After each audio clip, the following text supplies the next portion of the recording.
بسم الله الحمد لله والصلاة والسلام على رسول الله وعلى آله وأصحابه ومن والاه أما بعد السلام عليكم ورحمة الله وبركاته من نشأ هون كيفية صلاة النبي صلى الله عليه وسلم يميل بتعلقوا لزمانات إمام مجدد الإمام عبد العزيز بن باز رحمه الله تعالى تزجاج كتاب كوبي تدرجوا تليجرام channel ملاي تلقوا ኮፒ ያላደረጋችሁ በስልክ መከታተል ማትችሉ ደግሞ እዚሁ በመስጂዱ በምዕራብ በኩል መክተባ አለ እዛ መታገኙ ይሆናል።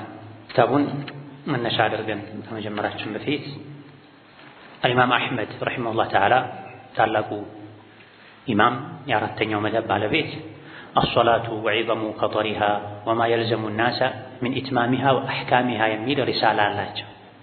ታላቁ ኢማም አህመድ አንድ መስጂድ ገብተው የሰዎችን አሰጋገድ አዩ። ከዛ በኋላ በጣም አዘኑ። የሰዎች አሰጋገድ እጅጉኑ ከሱናው የራቀ ሆኖ ስላዩት ከዛ መስጂድ ከወጡ በኋላ ያዘጋጁት ሪሳላ አለ الصلاة በሚል ምን አሉ መግቢያው ላይ هذا كتاب في الصلاة وعظم خطرها ይህች ሪሳላ ናት ኪታብ ናት በሶላት ዙሪያ የሶላትን ጉዳይ ከባድነት የሚገልጽ ሶላት የሚሰግዱ ሰዎችም ሶላታቸውን አሟልተው መስገድ ህግጋታቸውን የሶላት ህግጋቶችን ማወቅ እንዳለባቸው የሚገለጽበት ሶላት ነው። ይሄን ሪሳላ ማዘጋጀት ያስፈልገውም من الاستخفاف بها والتضييع لها ومسابقة الإمام فيها ብዙ ሰዎች የሶላትን ጉዳይ ቸላ ብለዋል። ከኢማም ጋር እሽቅድድም ይዘዋል። ወገኖቼ ሆይ እናንተ መስጂድ መጥቼ ሰግጄ ነበረ አሉ። ስህተት ያዩበት መስጂድ ሰጋጆችን በዋነኝነት ያናገሩ فرأيت من أهل مسجدكم من يسبق الإمام في الركوع والسجود والرفع والخفض وليس لمن يسبق الإمام صلاتنا መስጂዳችሁ ላይ ሰዎች ሶላት ላይ ሲዘናጉ አየሁኝ። ኢማምን ሲቀድሙ አየሁኝ። ኢማምን የሚቀድም ሰው ሶላት የለውም አሉ። ኢማምን የሚቀድም ሰው ሶላት የለውም። ነብዩ አለይሂ ሰላቱ ወሰላም ኢነማ ጁዒለ الإمام ليؤتم به ኢማም የተደረገው ሰዎች ይከተሉት ዘንድ ነው። አላሁ አክበር ሲል ተከተላችሁ አላሁ አክበር በሉ። ተከተላችሁ አትቅደሙትም፣ አብራችሁም አትበሉ። ስጁድ ሲወርድ ወርዶ ሲጨርስ ግንባሩን መሬት ላይ ሲያሳርፍ እናንተ ተከተላችሁ ውረዱ፣ ኢማምን አትቅደሙ ብለዋል። ከሱሐቦች እንደተነገረው እኛ ሱሐቦች ከሩኩዕ ከተነሳን በኋላ እዛው ነበረ ቆመን የምንጠብቀው ነብዩ ስጁድ ወርደው እስኪጨርሱ ድረስ ብለዋል። ይሄ የሱሐቦች አሰጋገድ ነብዩ አለይሂ ሰላቱ ወሰላም ስጁድ ወርደው እስኪያዩአቸው ድረስ መሬት ላይ እስኪያዩአቸው ድረስ ሱሐቦች ከቆሙበት አይንቀሳቀሱም ነበር። ዛሬ ግን ኢማሙ አላሁ አክበር ለማለት ገና አላህ ሲል ሌሎች ወደ ስጁድ ሲወርዱ ነው የሚታየው። ከሩኩዕም ሲነሱ ይሄውን ኢማምን የቀደመ ሶላት የለውም። ወልኢማሙ የርከዑ ቀብለኩም ወየስጁዱ ቀብለኩም ወየርፈዑ ቀብለኩም የሚል ዘገባም እንዳለ በዚሁ ጠቅሰዋል። ኢማም ከማእሙሞች በፊት ሩኩዕ ሁኔታ ላይ መሆን አለበት። ስጁድም ሁኔታ ላይ ከማእሙሞች በፊት መሆን አለበት። ማእሙም ኢማምን መከተል ነው ያለበት። አብዱላህ ብን ዑመር ከኢማም ጋር ሚሽቀዳደምን ሰው ባዩ ጊዜ ወይ ለብቻህ አልሰገድክ ወይ ከኢማም ጋር አልሰገድክ አሉና መቱት። ከዛ በኋላ ሶላትን እንደገና ስገድ አሉት የሚል ዘገባም እዚህ ላይ አካተዋል። በጣም የሚገርመው አሉ ኢማም አህመድ ረሂመሁላህ ተዓላ በጣም የሚገርመው ብዙ ሰዎች ከኢማም ጋር ይሽቀዳደማሉ። ኢማም ሳይጨርስ ሶላቱን አጠናቀው መውጣት እንደማይችሉ በእርግጠኝነት ከማወቃቸው ጋር በሩ ዝግ ነው። ኢማም አሰላምቱ ሳይወጣ ከሶላት የሚወጣ ሰው የለም። ለምንድን ነው ታዲያ ኢማም ሳያሰላምት አሰላምተህ መውጣት የማትችል መሆንህን ከማወቅህ ጋር ከኢማም ጋር ለምን ትፎካከራለህ? ለምን ትሽቀዳደማለህ? ዋናው ያዩት ስህተት ከኢማም ጋር መሽቀዳደም ነው። ኢማምን መከተል እንጂ መቅደም አይገባም። ከኢማም እኩል መሄድም አይገባም። ከኢማም መዘግየትም አይገባም። ተከትሎ መሄድ ነው የሚገባው። ሶላታችን የዲናችን መጨረሻ ነው። ዱንያ ላይ ሁሉ ነገር ተቀይሮ የሰው ልጆች ቀድመው ዱንያ ላይ የሚያጡት መልካም ስነ ምግባር አማና ነው። አማና ሰዎች ዘንድ ይጠፋል። ሰዎች አዳራቸውን ይበላሉ፣ አማና ቢስ ይሆናሉ። ቀድሞ የሚጠፋው አማና ነው ከዲን። መጨረሻ ላይ ከዲን የሚጠፋው ደግሞ ሶላት ነው። አንዳንድ ሰዎች ይሰግዳሉ ለስሙ ለይሰ ለሁም ኸላቁን አሉ። ከዲን ድርሻ የሌላቸው ሰዎች የተበላሸ ሶላት ነው የሚሰግዱት። ኢዘን ዱንያ ላይ መጨረሻ የሚጠፋ የሚታጣ የዲን አካል ሶላት። የአንድ ነገር መጨረሻው ከታጣ ከጠፋ ሙሉ በሙሉ ጠፍቷል ማለት ነው አሉ ኢማም አሕመድ ረሒመሁላህ ተዓላ። ቀድማችሁ የምታጡት አማናን ነው፣ መጨረሻ የምታጡት ሶላትን ነው ከዲን ክፍሎች። የአንድ ነገር መጨረሻው ከጠፋ ከታጣ ሙሉ በሙሉ ጠፍቷል ማለት ነው። ሶላት ተበላሸ ማለት የሰው ልጅ ዲኑ ተበላሽቷል ማለት ነው። አኺራ ላይ ደግሞ ቀድመን የምንጠየቀው ስለ ሶላት ነው። ከዱንያ መጨረሻ የሚጠፋው ሶላት ነው። ወደ አኺራ ዓለም ስንሄድ ቀድመን የምንጠየቀው ስለ ሶላት። ስለዚህ የሶላት ጉዳይ ክብደቱን ልናውቅ ይገባናል። አንድ ሰው ሶላት ሰግዷል የሚባለው በታዘዘው መሰረት ከሰገደ ነው። በታዘዘው መልኩ ካልሰገደ ዲን የለውም ማለት ነው። አላህን ፍሩ በሶላታችሁ ጉዳይ አሉ። በሶላታችሁ ጉዳይ አላህን ፍሩ። የሶላትን ክብር በይፋ ከሚያሳዩ ነገሮች አንዱ ቁርአን ላይ በተደጋጋሚ አላህ ሶላትን አውስቷል። ለብቻውም የሶላት ዒባዳን በብዙ አንቀጾች ጠቅሷል። ከሌላ ዒባዳዎች ጋር ማያይዞ ስለ ሶላት ብዙ ብሏል። ነቢይም ዓለይሂ ሰላቱ ወሰላም ስለ ሶላት ብዙ ብሏል። ቁርአን ላይ የአላህ ደጋግ ባሮችን የሙፍሊሖችን ባህሪ መገለጫ አላህ ሲዘረዝር በሶላት ጀምሮ በሶላትን ይዘጋዋል። ቀድ አፍለሐል ሙእሚኑን አለዚነ ሁም ፊ ሶላቲሂም ኻሺዑን ይላል። ይሄ መጀመሪያው ነው። የተለያዩ የሙእሚኖችን ባህሪ ዘካ እንደሚሰጡ፣ ከዝሙት እንደሚታቀቡ፣ ብልታቸውን እንደሚጠብቁ፣ አላህን እንደሚፈሩ፣ መልካም ስራን ሲሰሩ አላህ ላይ ይቀበለኝ ይችላል ብለው እየሰጉ በጥንቃቄ እንደሚሰሩ ከነገር በኋላ መጨረሻ የደጋግ ባሮቹን ወስፍ መገለጫ ሲያጠናቅቅ ምንድን ያለው? ወለዚነ ሁም ዐላ ሶላዋቲሂም ዩሓፊዙነ ኡላኢከ ሁሙል ዋሪሱን። የሶላትን አንገብጋቢነት ለመግለጽ የደጋግ ባሮቹን መገለጫ አላህ በሶላት ጀመረው፣ በሶላት ቋጨው። ሶላቱ ያማረለት ሰው ነው ጀነትን መውረስ የሚችለው። ነቢ ዓለይሂ ሰላቱ ወሰላም ለኡመታቸው መጨረሻ አደራ ያሉትም ሶላትን ነው። ነቢ ሙሐመድ ብቻም አይደለም፣ እሳቸው እንደዘገቡት ሁሉም ነቢያት ከዱንያ ሲወጡ ለኡመታቸው አደራ ያሉት የሶላትን ጉዳይ ነው። ለእያንዳንዱ ነቢይም አላህ ከዋናው ጉዳይ ከተውሂድ ቀጥሎ አደራ ሲል የነበረው ሶላትን ነው። ሁሉም ነቢያት ቀድመው ተውሂድ አስተምረዋል፣ ከዚያ ሶላትን። ሁሉም ነቢያት ከዱንያ ሲወጡ አደራ ያሉት የሶላትን ጉዳይ ነው። ነቢይም ዓለይሂ ሰላቱ ወሰላም ከዱንያ ሲወጡ አደራ ሶላታችሁን አላህ ፊ ሶላህ ወፊማ መለከት አይማኑኩም ነው ያሉት። ፊ አኺሪ ወሱየቲሂ ኢያሁማ ኡመታቸውን ሲሰናበቱ ንዛዜያቸው ምን ነበረ? ሶላትን አደራ፣ ሶላትን አደራ፣ ሶላትን አደራ። በእናንተ ስር ያሉ ሰራተኞቻችሁን፣ በስራችሁ ያሉ ሚስቶቻችሁን ሐቃቸውን መጠበቅ ላይ አደራ ብለው ነው የሞቱት። ኢዘን ሶላት የእስላም መሰረት ነው፣ የኢማን መሰረት ነው። የአንድ ነገር መሰረቱ ከተናደ ሙሉ በሙሉ ይፈርሳል፣ ይጠፋልና እያንዳንዱ አማኝ የሶላቱን ጉዳይ ቸላ ሊል አይገባም። ይሄ እያንዳንዱ ማንበብ የሚችል ሰው ፈልጎ ሊያነበው የሚገባ የኢማም አሕመድ ሪሳላ፣ እነዚህ ዋና ዋናዎችና ሪሳላውን ኪታቡን እንዲያዘጋጁ ያደረጋቸውን ሶላት ላይ የመሮጥ የመፍጠን የመሽቀዳደምን ጉዳይ የሚዳሰው ክፍል ሆነ እንጂ ሙሉ በሙሉ አስፈላጊ ነው። አንድ በአንድ የሪሳላውን አንገብጋቢነት ከሚያሳዩ ነገሮች አንዱ የጻፉት ኢማም አሕመድ ናቸው። ኢማም አሕመድ አቋማቸው ከሐዲስ ውጪ መጻፍ የለበትም የሚል ነው። እኔ የምናገረውን አትጻፉ ይሉ ነው። የረሱልን ዓለይሂ ሰላቱ ወሰላም ሐዲስ ብቻ ጻፉ ነው። ከኢማሙ ማሊክና ከኢማሙ ሻፊዒ ከአቡ ሐኒፋ የተኛው መዝሀብ ይሻላል ሲሏቸው ከሁሉም የሚሻሉት የኢማሙ ሻፊዒ መዝሀብ ነው የሚሻለው፣ የሱ አካሄድ ነው የሚሻለው።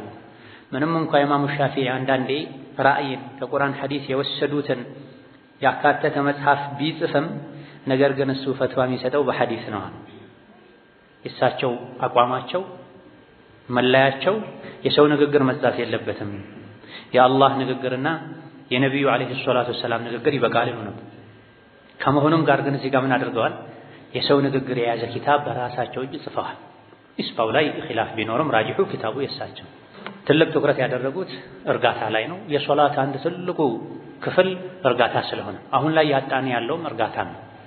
ሰዎች ሲሰግዱ የሚሮጡ ነው የሚመስለው፣ እሾህ ላይ የቆሙ ነው የሚመስለው፣ ከኋላ እየገረፈ ቶሎ በል ፍጠን የሚላቸው አካል ያለ ነው የሚመስለው። የተሻለው የበላጩ ሩኩዕ ላይ ስጁድ ላይ መደረግ ያለበት ተስቢህ 10 ነው ከኢማም ሐሰን አልበስሪ እንደተነገረው። አንዴ ሩኩዕ ላይ ተደርጎ 10 ጊዜ ቢያንስ ሱብሓነ ረቢየል አዕላ ሱብሓነ ረቢየል ዐዚም ሱብሓነ ረቢየል አዕላ ሱብሓነ ረቢየል ዐዚም መባል አለበት ስጁድና ሩኩዕ ላይ። እንደው ይሄ በዛ ከተባለ 7 ነው መሆን ያለበት። የመጨረሻ ትንሹ 3 ነው አሉ። ዛሬ ሩኩዕ ላይ ሆነ ስጁድ ላይ ሆነ 7 ጊዜ 10 ጊዜ ሱብሓነ ረቢየል አዕላ ሱብሓነ ረቢየል ዐዚም በተል ሰዎች ፈርዱን ሶላት ተራዊህ አደረከው ተሐጁድ አደረከው ይላሉ። እንደዚህ አይነት ሶላት የለም ይላሉ። ሩኩዕ ላይ ሆኖ ነብዩ ይቆዩ ነበር አለይሂ ሰላቱ ወሰላም። ቆመው ከቀሩት ተቀራራቢ የሆነ ያክል ጊዜ ቆመው አንድ ረካ ላይ ሱረቱል በቀራ፣ አሊ ዕምራን፣ ሱረቱን ኒሳን 5 ጁዝ አካባቢ ይቀሩ ነው። ታዲያ ሩኩዕ ወርዶ አንዳንዴ ለሌላ ሶላት ላይ የቆሙትን ያክል ሩኩዕ ላይ ያሳልፉ ነው። ስጁድ መሃል በሁለት ስጁዶች መሃል ቁጭ ብለው ከማርዘማቸው የመጣ ሰዎች ስጁድ መውረድ እንዳለባቸው ረስተው ነብዩ አለይሂ ሰላቱ ወሰላም ተሸሁድ ቀጥለው ነው እንደ እስኪሉ ድረስ በሁለት ስጁዶች መሃል ረጋ ብለው ይቀመጡ ነው። ዛሬ ላይ መረጋጋት ከጠፋባቸው ዋና ዋና ቦታዎች አንዱ በሁለት ስጁዶች መሃል። አንዳንድ ሰዎች ስጁድ ወርደው ገና ቀና ብለው ቁጭ ሳይሉ ወደ ቀጣዩ ስጁድ ይወርዳሉ። ሩኩዕ አድርገው ከሩኩዓቸው ተነስተው ተስተካክለው ቀጥ ብለው ሳይቆሙ ወደ ቀጣይ ሩክን ይሸጋገራሉ። እንዲህ አይነቱ ፍጥነት ሶላትን ያበላሻል። ሌላው ትልቁ የሶላት መሰረት የሶላት ደረጃ ዋጋ ኹሹዕ ነው። በኹሹዕ ሶላት መስገድ። በኹሹዕ ሶላት መስገድ የሚቻለው መቼ ነው? እርጋታ ሲኖር ነው። እርጋታ ከሌለ ኹሹዕ የለም። በፍጥነትና በሩጫችን ልክ ኹሹዓችን ይጎድላል። በተለይ ተራዊህ ሶላት አንዳንድ ቦታዎች ላይ ሶላት ሳይሆን በትክክል ሩጫ ነው የሚመስለው፣ እሽቅድድም ነው የሚመስለው። መተንፈስ እስኪያቅታቸው ድረስ እስኪታፈኑ ድረስ ይፈጥኗል። ቀድሞ የጨረሰ ይሸለማል የተባሉ እስኪመስሉ ድረስ ይሮጧል። እንደዚህ አይነት ሶላት የለም። ፈርዱ ላይ ሲሆን ይበልጥ ይከፋል ነገሩ። የተኛውንም ሶላት ስንሰግድ አላህ ፊት ነው የቆምኩት፣ የት ለመሄድ ነው ምሮጠው መፈጥነው ልንል ይገባል። በሶላት አሰጋገድ ዙሪያ እጅግ በጣም በርካታ ኪታቦች ተጽፈዋል። ራሱን የቻለ ኪታብ ተጽፏል። የፊቅህ ኪታብ ላይ፣ የሐዲስ ኪታብ ላይ፣ በል የሲራ የታሪክ ኪታቦች ላይ ሁሉ ሳይቀር የሶላት አሰጋገድ ተካተዋል። ከሁሉም በላይ ቁርአን ላይ ስለ ሶላት ብዙ ተብሏል። ነቢይም አለይሂ ሰላቱ ወሰላም በሐዲታቸው ሰሉ ከማ ረአይቱሙኒ ኡሰሊ ብለዋል። ቡኻሪ ሌሎችም የዘገቡት ሐዲስ ነው። እኔ ስሰግድ እንዳያችሁ ስገዱ ብለዋል። መስገዱ ብቻ በቂ አይደለም ማለት ነው። ምን ያስፈልጋል? አሰጋገድ ማወቅ ያስፈልጋል። ይህ ለሁሉም ነው። ማንኛውም ሰጋጅ አሰጋገድን ማወቅ፣ ህጉን መጠበቅ አለበት። አርአያ የሚደረጉ ሰዎች ሲሆኑ፣ ሰጋጆችን የሚመሩ ሰዎች ሲሆኑ፣ ፈርድም ይሁን ሱና ሶላት የሚያሰግዱ የነቢይን አለይሂ ሰላቱ ወሰላም አሰጋገድ ማወቅ አለባቸው። አልኢማም አሕመድ ረሒመሁላህ ተዓላ ሪሳላቸው ላይ ኪታቡ ሶላት ላይ ስለ ኢማሞችን ብዙ ብለዋል። የኢማሞች ሶላት ከተስተካከለ የማሙም ሶላት ይስተካከለ። ሳይወድ በግዱ ኢማሙን ተከትሎ ስለሚሰግድ ኢማም ረጋ ብሎ አደብ ጠብቆ ከሰገደ የማሙም ሶላትም ይስተካከላል። የኢማም ሶላት ከተበላሸ ብዙ ጊዜ ጉድለት ካለው መስፈርት ከጎደለው የማሙሙ ሶላትም እንደዚሁ ጉድለት የበዛበት ይሆናል። ማሙም ረጋ ብሎ ፋቲሓ መቅራት ሁሉ እንዳይችል ተረጋግቶ ሩኩዕ ስጁድ እንዳያደርግ የሚያደርግን አሰጋገድ የሚሰግዱ ብዙ ኢማሞች አሉ። ፋቲሓን ሳታጋምስ ኢያከ ነዕቡዱ ጋር ሳትደርስ ሩኩዕ የሚወርዱ አሉ። እንደምንም ብለህ ፋቲሓን ጨርሰህ ሩኩዕ ወርዳለሁ ስትል እነሱ ስጁድ ይወርዳሉ። ለሰዎች ሶላትን ማቅለልና የሶላትን መሰረት አርካን አደብ መጠበቅ ሁለቱ መመዛዘን መቻል አለባቸው። አቅልሉ ሶላት ስታሰግዱ በሽተኛ አለ፣ መንገደኛ አለ፣ ባለጉዳይ አለ ተብሏልና ብለው ነው ብዙ ሰዎች እንደዚህ የሚያደርጉት። ግን በሁሉም ዑለማዎች ስምምነት ማቅለሉ የሶላትን አርካን የሚያጎድል መሆን የለበትም።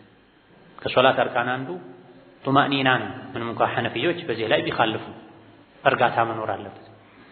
ያንዳንዱን የሶላት አካል የሶላት ክፍል የሚባለውን የሚደረገውንም ማእሙሞች ሳይጨናነቁ ሳይጣደፉ ማድረግ የሚችሉበትን ያክል ረጋ ማለት ያስፈልጋል። ካልሆነ የማእሙሙም ሶላት ይበላሻል፣ አደጋ ላይ ይወድቃል። በተለይ ኢማም የሆነ ሰው የማእሙሞች ሶላት እሱ ላይ ነው የተንጠለጠለው። ኢማም የሆነ ሰው የማእሙሞች ሶላት እሱ ላይ ነው የተንጠለጠለው።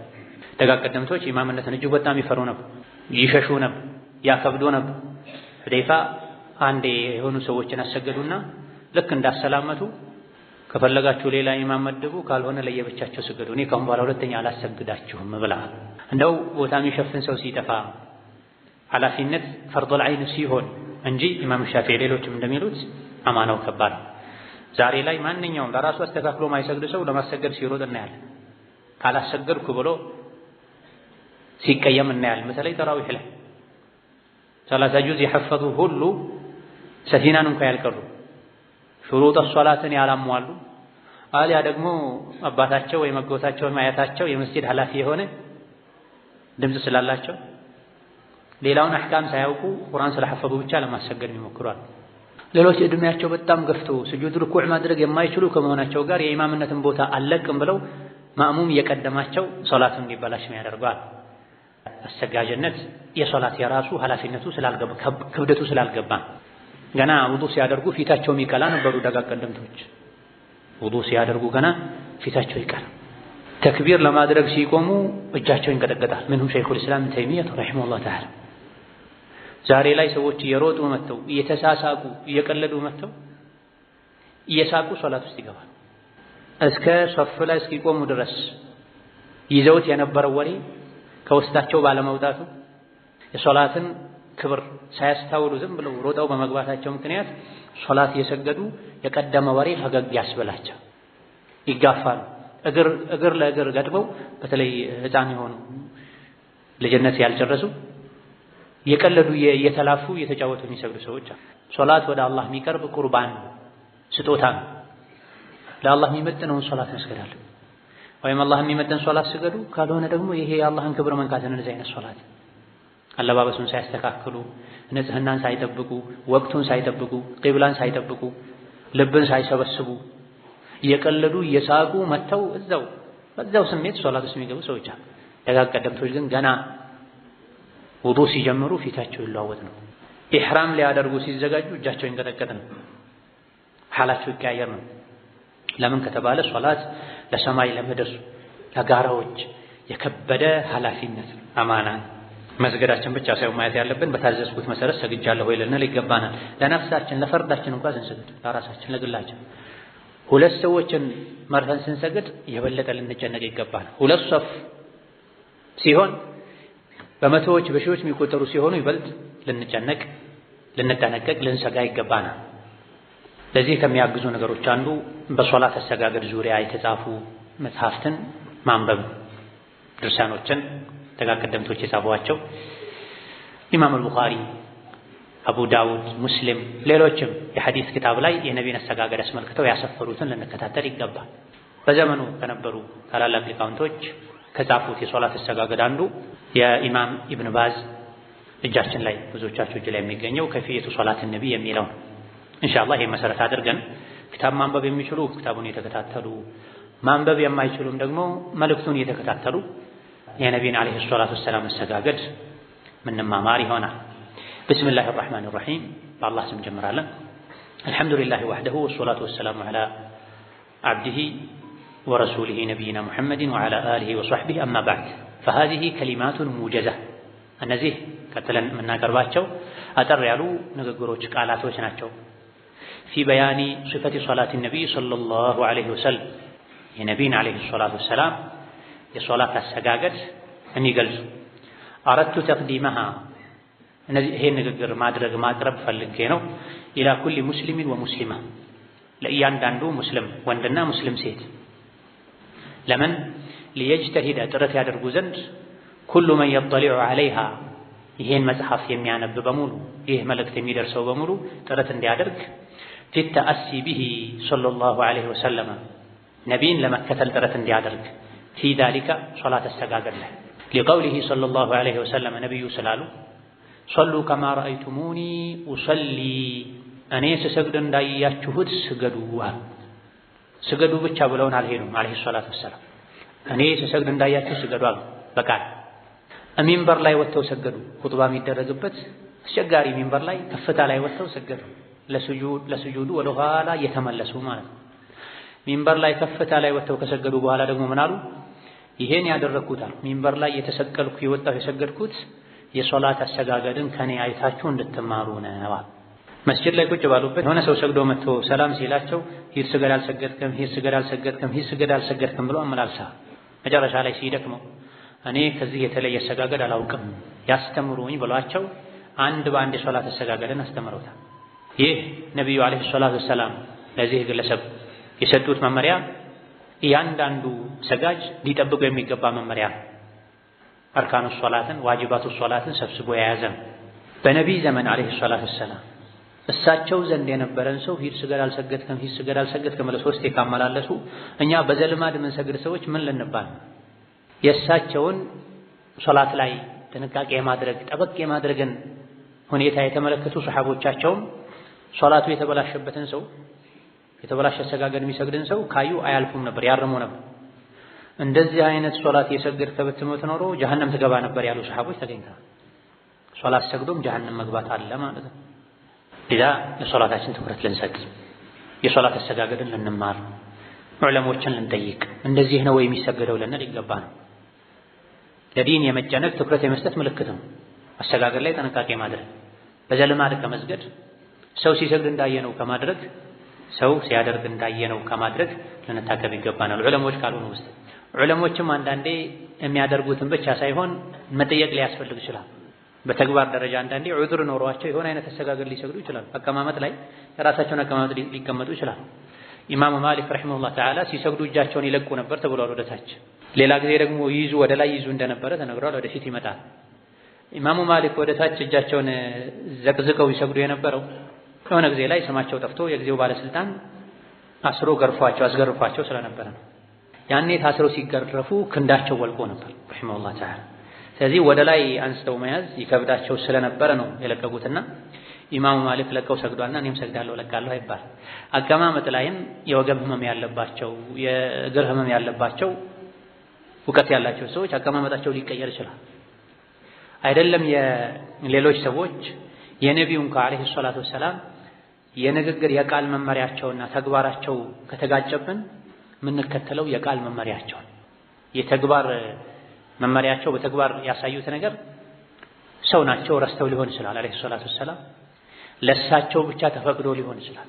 ድርጊት ተግባር መርሳት፣ መዘንጋት፣ መገደድ ሊገጥመው ይህን ሁሉ ሊያስተናግድ ስለሚችል የአንደበት የቃል መመሪያ ነው መከተል ያለብንና ሰው ሲያደርግ ያየነውን ሁሉ እናደርጋለን ካለን ስህተት ላይ ልንወድቅ እንችላልና መሪያችን ነቢይ ናቸው ዐለይሂ ሰላቱ ወሰላም። የእሳቸውን የሶላት አሰጋገድ መመሪያ ልናውቅ ልንማር ይገባናል። አንድ ሰው አርጅቶ ሊሞት ይችላል።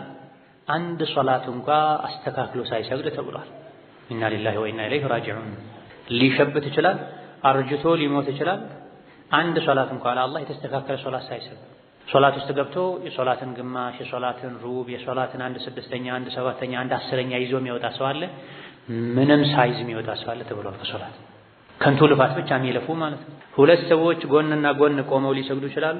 በሁለቱ መሃል ያለው ከሶላት የሚገኘው ጥቅም የሰማይና የምድር ያክል የተራራቀ ሊሆን ይችላል ተብሏል። በምን ምክንያት? በአሰጋገድ መቻልና አለመቻል፣ የሶላትን አደብ በመጠበቅና ባለመጠበቅ ምክንያት ማለት ነው። ሁላችንም እንኮራበት ትልቁ ሀብታችን ሶላት ነው። ሁሉም ሰው ዘካ ማውጣት አይችልም። ሁሉም ሰው ሐጅ ማድረግ አይችልም። አቅም ያለው ሰው ነው የሚችለው። ጾምም በዓመት አንዴ ነው የሚመጣው። በህመም ልታሳልፉ ትችላል። የዘውትር ዒባዳችን፣ ንግዳችን፣ ሱቃችን ምንድነው? ሶላት። 5 ወቅት ሶላትን በአግባቡ የሰገደ ወንጀሉ ይራገፍለታል ተብሏል። ታዲያ ምን አይነቱ ሶላት ነው ወንጀል የሚያራግፈው? ከወንጀል የሚጠብቀው ነቢዩ ዐለይሂ ሰላቱ ወሰላም የሰገዱት አይነቱ ሶላት ነው እንጂ አንዳንድ ሶላት ከአላህ የሚያርቅ ሶላት አለ። አሐዲሶች ላይ ተነግሯል። አታሮች ላይ ተነግሯል። የተፍሲር ሊቃውንት ላይ ይሄን ጠቅሰዋል። ኢነ ሶላተ ተንሃ ዐኒል ፈሕሻኢ ወልሙንከር የሚለውን አንቀጽ ሲያብራሩ በርካታ የተፍሲር ሊቃውንት መርፉዕ የሆኑ ከነቢይ የተነገሩ አለይሂ ሰላቱ ወሰላም ከሰሐቦች ከታቢዒዎች የተነገሩ ዘገባዎችን አስፍረዋል። ምን ብለው? ሶላቱ ወደ አላህ ያላቃረበው ከወንጀል ያልከለከለው ሰው መስገዱ የበለጠ ከአላህ ያርቀዋል እንጂ ምንም አይጠቅምም ተብሎ ሶላቱን ማበላሸት ራሱ ከአላህ ያርቃል። ሶላት የሰገዱ ወደ ወንጀል ተመልሶ መግባት ደግሞ ሌላ ከአላህ ያርቃል። ትክክለኛ ሶላት ከወንጀል ይጠብቃል ተብሏል። ለምንድን ነው የሰገደን ጸባያችን ይበላሽው ምንበዳደለው ጨካኞች ምን ሆነው ካፋችን ከሙስሊም አንደበት መውጣት የሌለበት ነገር የሚወጣው? አንዳንድ ሰዎች ሰግደው ወጥተው ገና ጫማቸውን እየተጫሙ ውሸቱን ይጀምሩታል፣ ስድቡን ይጀምሩታል። የሶላት መበላሸት ማሳያ። 5 ወቅት ሶላትን በአግባቡ የሰገደ ሰው ከፊት የሰገደው ሶላት እስከ ቀጣዩ ሶላት ድረስ ይጠብቃል። 5 ወቅት ሶላቶች ተበታትነው የተደነገጉትም ለዚህ ነው። በየመሃሉ ራሳችንን እንድንፈትሽ ሶላታችን በዚህ ልክ ራሳችንን እንድንቆጣጠር ጸባያችንን እንድናሳምር የሚያደርገን መቼ ነው? ነብዩ አለይሂ ሰላቱ ወሰላም ይሰግዱ እንደነበረው ከሰገደን ነው። رواه البخاري وإلى القارئ ወደ አንባቢው በያኑ ዳሊካ የነቢን አሰጋገድ እንደሚከተለው እናቀርባለን። ቀጥሎ የሚዘረዘሩ ነገሮች 1 2 3 ተብለው የሚዘረዘሩ ነገሮች የሶላት ሱና የሆኑ ክፍሎች አሉበት፣ ዋጅብ የሆኑ ክፍሎች አሉበት፣ ሩክን የሆኑ ክፍሎች አሉበት። የነቢን አለይሂ ሰላቱ ወሰላም አሰጋገድ ሱና፣ ሩክን፣ ዋጅብ ሳንል ሳንሸራረፍ ተቀብለን እሳቸው ይሰግዱ በነበረው መሰረት መስገድ አለ። አንዳንድ የሶላት ክፍሎችን አንዳንድ ፉቃሃዎች ይሄ ሱና ነው በማለት ቸላ የሚሉበት ሁኔታ አለ። ሱና ነው፣ ሩክን ነው፣ ዋጅብ ነው የሚለውን ከሱጁድ ሰህው አንፃር የጎደለውን ከመካት አንፃር ብናውቅ አይከፋም። ነገር ግን ሶላትን ስንሰግድ ከመጀመሪያ እስከ መጨረሻ የነቢይን አለይሂ ሰላቱ ወሰላም አሰጋገድ እሳቸው ትኩረት ሰጥተው ያደረጉትን ነገር ሙሉ በሙሉ ማድረግ አለብኝ ልንል ይገባል። ኢስባጉል ውዱእ የመጀመሪያው የሶላት ተግባር ንጽህናን መጠበቅ። ትጥበት ካለ ዋጅብ የሆነ ትጥበት ካለ መታጠብ። ሰውነቱ ተነጅሶ ወይም በጀናባና መሰል ነገር ሴት ልጅም በወር አበባና በወሊድ ደም ምክንያት ትጥበት ግዴታ ሆኖበት ሳለ አንድ ሰጋጅ ዋጅብ ትጥበቱን ሳያከናውን እያወቀ ጀናባ ላይ ሆኖ ነጃሳ ላይ ሆኖ ቢሰግድ ወንጀለኛ ይሆናል። ሶላቱ ትክክል አይደለም ብቻ ሳይሆን ወንጀለኛ ይሆናል። በል ሐነፊዮች እንደሚሉት ከእስልምና ሊወጣ ሁሉ ይችላል። በዲን ስለተሳለቀ ስላሾፋ መሰገድ ያለበት ከጡሁር ጋር ነው፣ ንጽህናን ከማሟላት ጋር ነው። እንደተነጀሰ ከማወቁ ጋር አንድ ሰው በጀናባና መሰል ነገሮች ትጥበት ዋጅብ እንደሆነበት እያወቀ ረስቶ አይደለም እያወቀ ዝም ብሎ ቢሰግድ ውዱእ እንደሌለው እያወቀ ቢሰግድ አንድ ሰው ዲንን መሳለቂያ ያደርጋል። ቁል ቢላሂ ወአያቲሂ ወረሱሊሂ ኩንቱም ተስተህዚኡነ ላ ተዕተዚሩ ቀድ ከፈርቱም ባዕደ ኢማኒኩም። ሙስሊም ነኝ ማለትህ አይበቃህም፣ አያድንህም። በዲን መገለጫዎች ካሾፍ ከተሳለክ ትከፍራለህ ማለት ነው። ስለዚህ እያወቁ ሰው ፈርቶ በይሉኝታ አንዳንዴ በተኙበት ጀናባ ሆነው አሁን ብታጠብ ሰው ምን ለኛል ብለው እስከነ ጀናባቸው የሚሰግዱ ሰዎች አሉ። አሊያ ደግሞ መታጠብ እየቻሉ ተየሙም የሚያደርጉ ሰዎች አሉ። አይቻልም። መታጠብ የተሻለ ተየሙም አይደረግም። ውዱእም እንደዚሁ እንደሌለው ያወቀ አንድ ሰው አንድ ብሎ ሶላቱን መጀመር ከባድ ወንጀል ነው። ረስቶ ጀመረ፣ አቋርጦ መውጣት ግዴታ ነው። ሰው ምን ለኛል ተብሎ ያለ ውዱእ አይሰገድም፣ ሳይታጠቡ አይሰገድም። ዩስቢጉል ውዱአ ሰጋጅ አስቀድሞ ውዱእን ማሟላት አለበት። ትጥበት ከሌለበት ቀጣዩ ስራ ውዱእን ወሁወ ውዱእን ማሟላት ማለት ነው አን የተወضአ ውዱእ ማድረግ ነው። ከማ አመረሁ ላሁ ዐመለን ቢቀውሊሂ ሱብሓነሁ ወተዓላ አላህ ባዘዘው መሰረት ውዱእ ማድረግ። ኢስባጉል ውዱእ ነቢዩ ዓለይሂ ሰላቱ ወሰላም ልዩ ትሩፋት እንዳለው ተናግረዋል። ውዱእን ኢስባግ ማድረግ ወንጀልን እንደሚያራግፍ የጀነት ደረጃን ከፍ እንደሚያደርግ ተናግረዋል። ምንድነው ኢስባግ የሚለውን በተመለከተ እዚህ ኢማም ኢብኑ ባዝ ምን አሉ? ኢስባግ ማለት አን የተወضአ ከማ አመረሁ ላህ አላህ ባዘዘው መሰረት ውዱእ ማድረግ ነው። ውሃን ማባከን ደረጃ ያልደረሰ አጠቃቀም በደንብ ያፈሰሱ መጠቀምም ኢስባግ ይባላል። ውሃ መንካት በሚከብድበት ወቅት ነካነካ አድርጎ ከመሄድ ይልቅ ኢባዳ እያደረኩ ነው፣ ከእያንዳንዱ የሰውነት አካሌ የመጨረሻ የውሃ ጠብታ ጋር ወንጀል ተራግፎ እንደሚወጣ ነቢይ ተናግረዋል አለይሂ ሰላቱ ወሰላም። ስለዚህ ምንም ብርድ ቢሆን ምንም ሙቀት ቢሆን በደንብ ሰውነቴን እያሸሁኝ ውሃ እያዳረስኩኝ ውዱእ ማድረግ አለብኝ ተብሎ መናየት አለበት። ውዱእ ሲያደርግ አንድ አማኝ ፊቱን ሲታጠብ በፊቱ አካባቢ የተሰሩ ወንጀሎች ሁሉ ከመጨረሻው ጠብታ ጋር ተራግፎ እንደሚወጡ ነቢይ ተናግረዋል አለይሂ ሰላቱ ወሰላም። ፊት ላይ አይን አለ፣ አፍንጫ አለ፣ ጆሮ አለ። ለውዱ ተብሎ የሰውነት አካል ሲታጠብ እጅም እግርም ሲታጠብ በእነዚህ አካላት የተሰራ ወንጀል በሙሉ ተራግፎ ይወጣል። ይሄ መናየት አለበት፣ መታሰብ አለበት። ምን አይነት ውዱ ነው እንዲህ አይነት ጥቅም የሚያስገኘው? ኢስባገል ውዱ የተሟላ ውዱ ሲሆን፣ በተለይ ክረምት ላይ የችኮላ ጊዜ ላይ ውዱን የሚያጎሉ ሰዎች አሉ። ወይሉ ሊልዓቃቢ ሚነ ናር የሚለው ሐዲስ ይመለከታቸዋል። ውዱ ሲያደርጉ ከፊል አካላቸውን ውሃ ማያዳርሱ ሰዎች ወዮላቸው በጀሃነም እሳት ብሏል ነብዩ ሰለላሁ ዐለይሂ ወሰለም። ውዱ አድርጎ የጣት ጫፍ ምታክል የሰውነት ክፍሉን ውሃ ያልነካውን ሰው ነብይ ባዩ ጊዜ አለይሂ ሰላቱ ወሰላም መልሶ ውዱ እንዲያደርግ አዘውታል። ስለዚህ ውዱ አደራረግ ላይ ጥንቃቄ ማድረግ፣ የውዱ አደራረግን መማር ያስፈልጋል። አመለን ቢቀውሊሂ ሱብሓነሁ ወተዓላ ጌታ አላህ ያዘዘንን በመተግበር አላህ ያዘዘን አይነት ውዱ ማድረግ ይጠበቅብናል። ቃለ ተዓላ ያ አዩሃ አለዚነ አመኑ እናንተ አማኞች ሆይ ኢዛ ቁምቱም ኢለ ሶላቲ ለሶላት መቆም ስትፈልጉ መስገድ ስትፈልጉ ውዱ ከሌላችሁ ፈግሲሉ ውጁሀኩም ፊታችሁን እጠቡ፣ ወአይዲየኩም እጆቻችሁንም እጠቡ፣ ኢለል መራፊቂ እስከ ከክርን ጭምር ክርኑ መታጠቡን እርግጠኛ መሆን የሚቻልበትን ያክል ትንሽ ከፍ ማድረግ ይቻላል። ከዛ አሳልፎ ግን እስከ ላይ ማጠብ ሱና ነው ተብሎ ይሄን ማድረግ አይቻልም። የአቡ ሁረይራ ራእይ ነው። ኢብኑል ቀይም እንደሚሉት አቡ ሁረይራ ከኪሳቸው አውጥተው ጨምረው ነው ብላ ቁርአኑ ያለው ኢላ አልመራፊቅ እስከ ክርን ነው ያለው። ክርን ማለት የክንድና የጡንቻ መለያያ መገጣጠሚያ ማለት እስከዛ ነው መታጠብ ያለው። እዛ አድርሶ ብቻ ማቆም ሳይሆን ጋያ ሙገያ ውስጥ ይገባል በሚለው ተከሄዶ ክርን ራሱ መታጠብ ስላለበት ክርንን ማጠባችንን እርግጠኛ መሆን የምንችልበትን ያክል ትንሽ ከፍ ማድረግ ችግር የለውም። ሱና ነው ተብሎ ሳይሆን ዋጅቡን ማጠብን እርግጠኛ ለመሆን ተብሎ ወምሰሑ ቢሩኡሲኩም ጸጉራችሁንም አብሱ። ቢሩኡሲኩም ሙሉ ጸጉራችሁን ማለት ጫፍ ጫፉን ብቻ የሚያብሱ አሉ። ይሄ የሻፊዒዮችና የተወሰኑ ሊቃውንት መዝሀብ ነው። ነገር ግን ሐዲስ ላይ ያለው ኢብኑል ቀይም እንዳሉት ቋንቋም የሚያጠናክረው ቢሩኡሲኩም ጸጉራችሁ ላይ አብሱ ከተባለ ሙሉን፣ ጃኬቱን እጠበው፣ ጅልባቡን እጠቢው ከተባለ ሙሉን ማጠብ፣ ጸጉራችሁን አብሱት ነው የተባለው። ሙሉ መታበስ አለበት። አስተባበሱ ላይ ከፊት ጀምሮ ወደ ኋላ ወስዶ መልሶ ማምጣት፣ ከዛ በኋላ ጆሮን ማበስ ሱና ነው። አስተባበሱ ላይ ወደ ኋላ መውሰድ መልሶ ማምጣቱ ሱና እንጂ ዋጅብ አይደለም። ዋናው ዋጅቡ ጸጉርን አዳርሶ ማበሱ። በሻፊዒያ መዝሀብ መሰረት የተወሰኑ ጸጉሮችን ነካ ካደረገ በቂ ነው የሚሉት። ነገር ግን ይሄን ለማለት የሚያስችል በቂ ማስረጃ የለም። ነብዩ ሰለላሁ ዐለይሂ ወሰለም ምናልባት ጥምጣም ካደረጉ ጫፉን አብሰው ቀሪውን ጥምጣም ላይ ያደርጉ ነበር እንጂ ባዶ ጸጉራቸውን ሆነው ግማሹን ብቻ ወይም ጫፉን ብቻ አብሰዋል የሚል የለም። መዝሀብ ነው፣ የፉቃሃዎች አስተያየት ነው፣ ኺላፍ አለበት። በመዝሀቡ መሰረት ይሄን የሚያደርግ ሰው ችግር የለውም። ነገር ግን መዝሀብ ሳይሆን ቅድሚያ ሰጥተን መከተል ያለብን ሐዲስ ነው።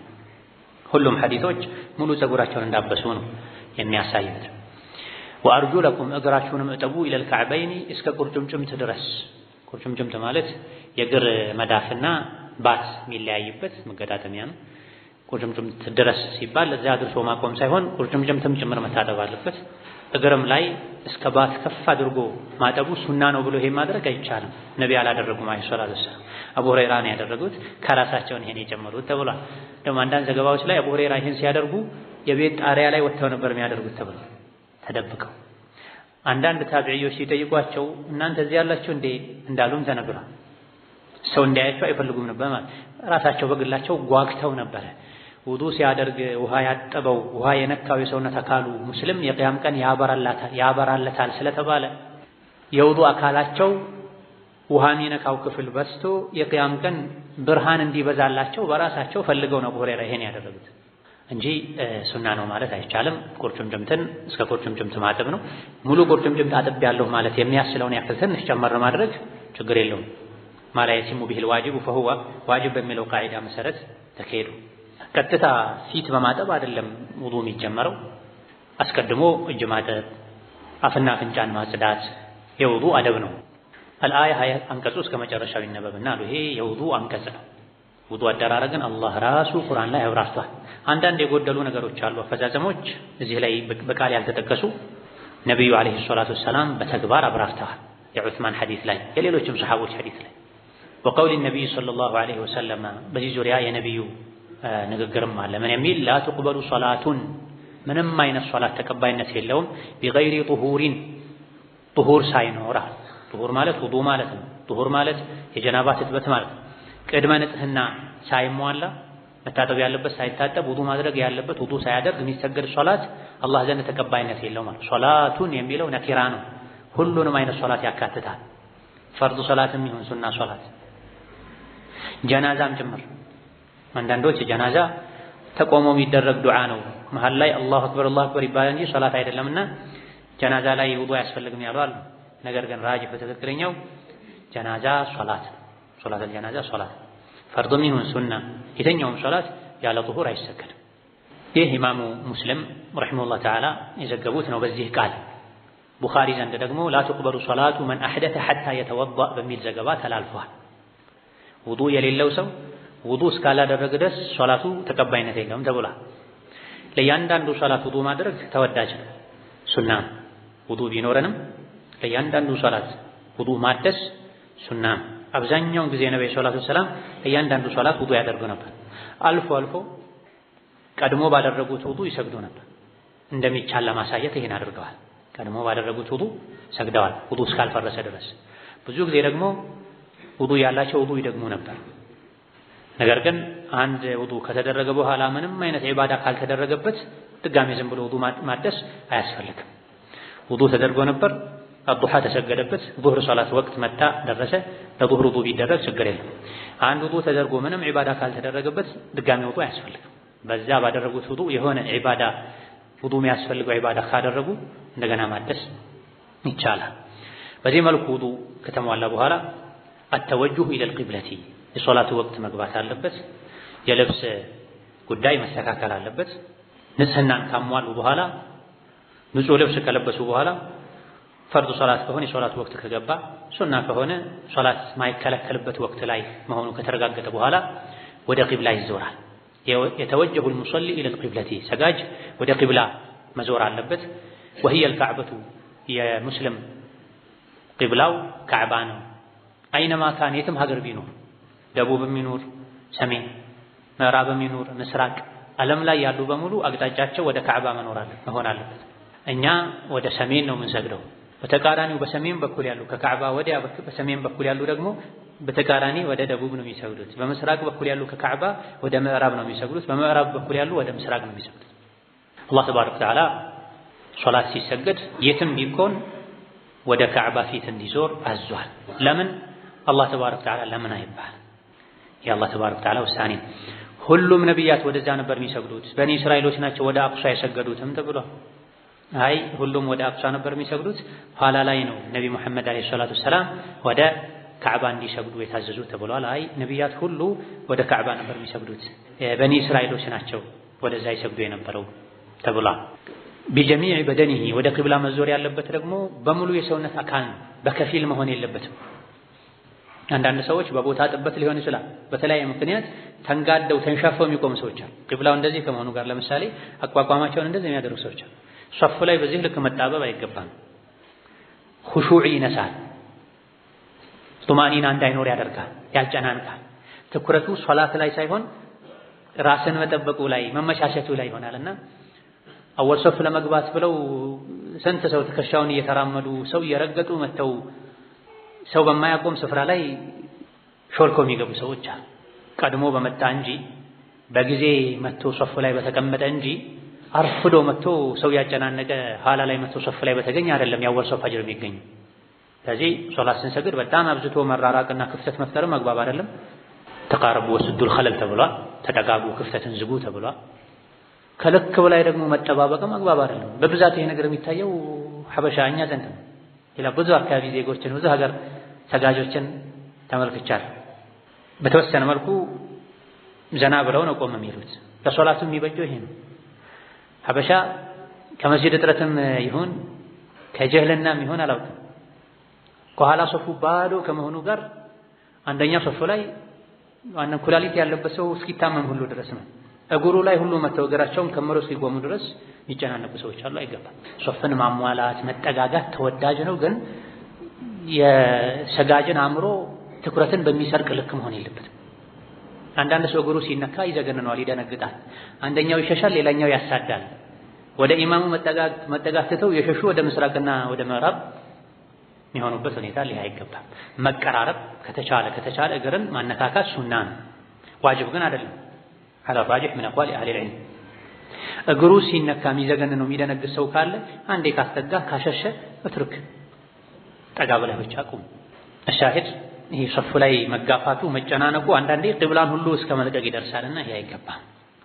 قاصدا بقلبه ወደ ቂብላ ቆሞ በልቡ ማሰብ አለበት። ፊዕለ ሶላቲ ሶላትን መተግበርን መስገድን التي يريدها የሚፈልገውን አይነት ሶላት አይነቱ ብዙ ነው።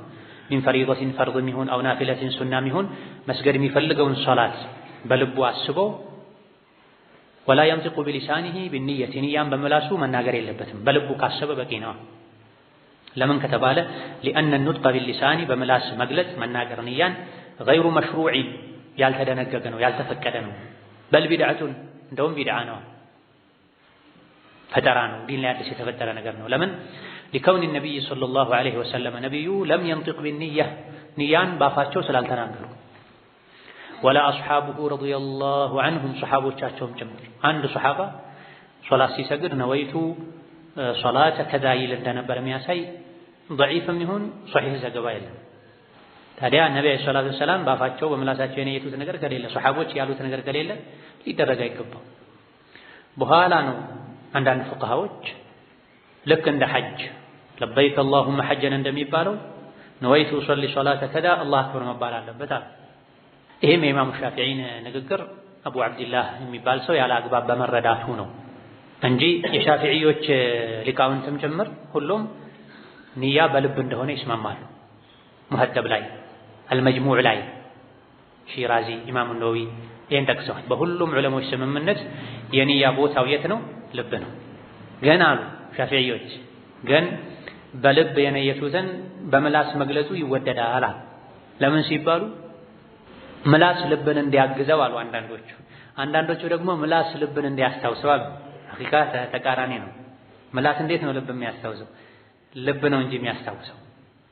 ይሄ ተዕሊል ተገቢ አይደለም፣ ትክክል አይደለም። የነብዩ አለይሂ ሰላቱ ወሰላም የሱሐቦቻቸው ሱና ይሻላል። ሶላት ሲሰገድ ጾም ሲጾም ንያ በልብ ነው። በውስጥ ይሄን አደርጋለሁ ነገር እንዲህ አይነት ሶላት ሰግዳለሁ ከተባለ በቂ ነው።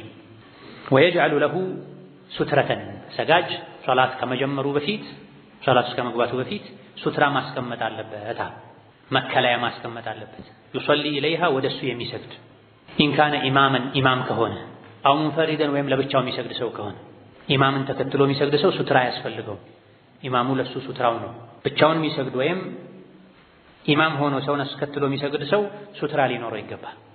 መከለያ ማለት ግድግዳዎች በየመሃሉ ያሉ መስጂድ ላይ ሌላም ቦታ ላይ የቆሙ ምሰሶዎች መሰል ነገሮች ሱትራ ሊደረጉ ይችላል። ፊት ለፊታችን የተቀመጠ ሰው እንደማይነሳ እርግጠኛ ከሆነን ሱትራ ሊሆን ይችላል። ሱትራው ከፍታ ሊኖረው ይገባል። አንዳንዴ የመቆሚያ የመስጂድ ምንጣፍ መስመሮችን ሱትራ ናቸው የሚሉ ሰዎች አሉ። የሚሰግዱበትን ራሳቸው ያነጠፉትን ምንጣፍ ሱትራ ነው የሚሉ ሰዎች አሉ። ከባዶ አዎ ይሻላል። ግን ሙሉ ሱትራ የሚሆነው መቼ ነው? ቀድረ ሙአኺረቲ ራህሊ ተብሏል ሐዲስ ላይ። የግመል ኮርቻ የኋለኛውን ድጋፍ የሚያክል ተብሏል። የግመል ኮርቻ የኋለኛው ድጋፍ ምን የሚያክል ነው? አንድ ክንድ ነው ተብሏል። አንድ ክንድ ከክርን አንስቶ እስከ ጣቶች ጫፍ የተወሰኑ ሊቃውንት ጣቶች ሳይዘረጉ ቀድራ አዕظም ዚራዕ ብላ ይሄ የክንድ ጣጥንትን የሚያክል ተብሏል። ጣቶች ተጨብጠው ማለት ነው። ጣቶች ተዘርግተው ቢሆን መልካም ርዝመቱ፣ ካልሆነ ግዴታው ጣቶች ተጨብጠው ከክርን እስከ ጣቶች ድረስ ማለት ነው። ይሄን ያክል ከፍታ ሊኖረው ይገባል። ከፍ ባለና በሰፋ ቁጥር ይበልጥ ይወደዳል። ሱትራ ከፍ ባለና በሰፋ ቁጥር ይበልጥ ይወደዳል። ለምን ከተባለ የሱትራ ዓላማዎች አሉ። አንደኛው መሰተር ነው። ከፊት ለፊታችን የሚያልፈውን ላለማየት መሰተር ያስፈልጋል። የሆነ ነገር ባለፈ ቁጥር ልብ አይንን ተከትሎ ስላለፈው ነገር ማሰብ ይጀምራልና ግድግዳዎች ቢሆኑ ሰፋ ያሉ መሰሶዎች ቢሆኑ የተሻለ ነው። ከፍ ባለና በሰፋ ቁጥር የበለጠ ተፈለገለትን ዓላማ የሚያሳካ ይሆናል። እንደዚህ አይነት ነገሮች ከሌሉ አጠገባችን ያለን ሰው ሱትራ አድርጌሃለሁ ቁጭ በይ ብሎ መስገድ ይቻላል። ሴት ለሴት ወንድ ለወንድ እንጂ ሴት ልጅ ከሰጋጁ ወንድ ፊት መቀመጥ የለባትም መሆን የለባትም። ሕፃን ከሆነችና ማህረም ከሆነች ችግር የለውም ተብሏል። የሱትራ አንዱ ዓላማ ሰው እንዳያቋርጠን ነው። ሸይጣን ሶላታቸውን እንዳያቋርጥባችሁ ብሏል ነብዩ ሰለላሁ ዐለይሂ ወሰለም። ያለ ሱትራ ሜዳ ላይ መስገድ ወንጀል ነው። አቋርጦ ማለፍም ወንጀል ነው። 40 ቢቆም ይሻላል አንድ ሰው ከሰጋጅ ፊት ከሚያልፍ ብለዋል ነብዩ ሰለላሁ ዐለይሂ ወሰለም። 40 ቀን ነው፣ 40 ወር ነው፣ 40 ዓመት ነው፣ ሁሉም ተብሏል። ከባድ ወንጀል። ስለዚህ በየአደባባዩ ዝም ብለው ሱትራ ሳያደርጉ የሚሰግዱ ሰዎችን ወንጀለኛ ያደረጉ። ዝም ብለው ከሰገዱ ሰዎች ማለፊያ ካጡ ወንጀለኛ የሚሆነው ሜዳ ላይ የሰገደው ሰው ነው። መተላለፊያ ያጣ ሰውን ማድረግ ይችላል። ሰጋጁ ከቆመበት አንስቶ እስከ ስጁዱ 3 ክንድ የሚያክል አስቀርቶለት ወይም ስጁድ ሲያደርግ ግንባሩ ከሚያርፍበት ወዲያ ማለፍ ይችላል። ለአንድ ሰጋጅ ያለው ከሰፊያ መሬት 3 ክንድ ነው። ከዛ በላይ የለህም። መስጂድ በር ላይ ሄደው የሚቆም ሰዎች አሉ። ሱብሃንአላህ በሩ ላይ መተላለፊያው ላይ ሌላ ቦታ ሞልቶ እንኳን ቢሆን አንድ ነገር ነው። ባዶ ቦታ እያለ እችኛዋ ሱትራ እያለች እዚህ ጋር የሚሰግዱ ሰዎች አሉ። ሱትራ ተከ ቃተለላሁ الجهل ይሄ ጅህልና መዘዝ። ኢብኑ ኹዘይማ ሌሎችም በዘገቡት ሐዲስ ነብዩ አለይሂ ሰላቱ ወሰላም ወደ ሱትራ እንጂ አትስገዱ ብለዋል። ይሄን ይዘው የተወሰኑ ሊቃውንት ሱትራ ዋጅብ ነው ብለዋል። ብዙዎቹ የጠበቀ ሱና ነው የሚሉት ነገር የተወሰኑ ሊቃውንት ሱትራ ዋጅብ ነው ብለዋል። ምክንያቱም ሐዲሱ ምን ይላል? ወደ ሱትራ እንጂ አትስገዱ፣ ሱትራ ያዙ ስትሰግዱ፣ ከሱትራውም ቅርብ ሁኑ ብላ። ሱትራ ይዘህ ስትሰግድ በአንተና በሱትራህ መሃል ማንም እንዲያልፍ አትፍቀድ ብለዋል ነብዩ ሰለላሁ ዐለይሂ ወሰለም። ሕፃኑን ቢያልፍ መመለስ አለ። ፍየሉ እንኳን አልፎባቸው ነብዩ ሰለላሁ ዐለይሂ ወሰለም ወደ ግርግዳው ሄደው በሆዳቸው ከግርግዳው ጋር ተለጥፈው ፍየሉ እንዳያልፍ መልሰዋል። ይሄ ከመሆኑ ጋር ስንትና ስንት ሰው ከመሃል አቋርጦ እንዲያልፍ በሚያደርግ መልኩ ያለ ሱትራ መስገድ አግባብ አይደለም። ሶላትን ልናከብር ይገባናል። የሶላት ምልክት ነው። واستقبال القبلة شرط في الصلاة ወደ ቂብላ መዞር የሶላት መስፈርት ነው። የሶላት መስፈርት ቀድሞ ማሟላት አለበት። አንድ ሰው ከመስገዱ በፊት ቂብላን ማወቅ አለበት፣ ማረጋገጥ አለበት። ሀገር ውስጥ ከሆነ ግዴታ ነው። ከዚህም ብሎ የሶላትን ትክክለኛውን አቅጣጫ ማወቅ አለበት። እርግጠኛውን አቅጣጫ ሳያውቅ መስገድ የለበትም። ክፍለ ሀገር ከሆነ መንገደኛ ከሆነ በዙሪያ ያሉ ሰዎችን ይጠይቃል። የሚጠይቀውን ሰው ካላገኘ ቂብላ አቅጣጫ የሚጠቁም መሳሪያ ካለው ይጠቀማል። ካልሆነ ምስራቅ ምዕራብን፣ ዋልታዎችን በማገናዘብ ቂብላ ነው ብሎ ወደ ገመተው አቅጣጫ መስገድ ይችላል። እየሰገደ ሳለ ተሳስተሃል ከተባለ ሰዎች መተው ካዞሩት መዞር አለበት። ትክክለኛ ሰው እንደሆነ ካወቀ። ሰግዶ ከጨረሰ በኋላ ካወቀ ምንም የለበትም። ሰግዶ ከጨረሰ በኋላ ከሆነ ቂብላ እንደሳተ ያወቀው ምንም የለበትም። የት ከሆነ ክፍለ ሀገር ከሆነ፣ ከሀገር ውጭ ከሆነ። ሀገር ውስጥ ከሆነሳ የማወቅ መብትና አቅም አለው። ጎረቤት ይጠይቃል፣ የመስጂድ አቅጣጫ ያውቃል። መንገደኛ ሲሆንሳ ይሄን የማግኘት እድሉ ጠባብ ስለሚሆን በሁለቱ መሃል ፈርቅ አለ ተብሏል። የተወሰኑ ሊቃውንት ሀገር ውስጥ ቢሆን የሚችለውን ያክል ጥንቃቄ አድርጎ ከሆነ የተሳሳተው ምንም የለበትም ብላ ኢላ ፊ መሳኢላ ሙስተትናቲን ማዕሉመቲን ሙወضሐቲን ፊ ኩቱቢ አህሊ ልዕልማ ወደ ቂብላ መዞር የሰላት ሸርጥ ነው ተብሏል። አንዳንድ አጋጣሚዎች ላይ ሲቀር የእውቀት ባለቤቶች ለይተው ያወጧቸው፣ ጦርነት ላይ ሲሆን፣ የፍርሃት ሶላተል ኸውፍ በሚሰገድበት ጊዜ፣ ታማሚ በሽተኛ ወደ ቂብላ መዞር ካቃተው፣ እንዲህ አይነት ሁኔታዎች ላይ ያለ ቂብላ መስገድ ይቻላል። ወይላ ቂብላ መስፈርት ነው። ተክቢረቱል ኢሕራሚ ወረፍዑል የደይኒ ዒንደ ተክቢሪ ወወድዑል የደይኒ ዐለ ሰድሪ። በዚህ መልኩ ዝግጅት ከተጠናቀቀ በኋላ የሶላት መክፈቻ ተክቢረቱል ኢሕራም ዩከቢሩ ተክቢረቱል ኢሕራሚ ቃኢላ የመክፈቻ ተክቢር ማድረግ አለበት ሰጋጅ ቃኢለን እያለ ምን ብሎ አላሁ አክበር። ከዚህ ውጪ ሌላ ለፍዝ መጠቀም አያስፈልግም፣ አይገባም። ከዚህ ውጪ ሌላ ለፍዝ መጠቀም አይገባም። አላሁል አዕዘም፣ አላሁል አዕለም አይባል። የግድ አላሁ አክበር መሆን አለበት። አላሁል አክበር ተብሎም ዓለም መግባት የለበትም። በሱናው መሰረት አላሁ አክበር መባል አለበት። አክባር ብሎ ከመሳብ መጠንቀቅ ያስፈልጋል። አላሁ አክበር መሆን አለበት።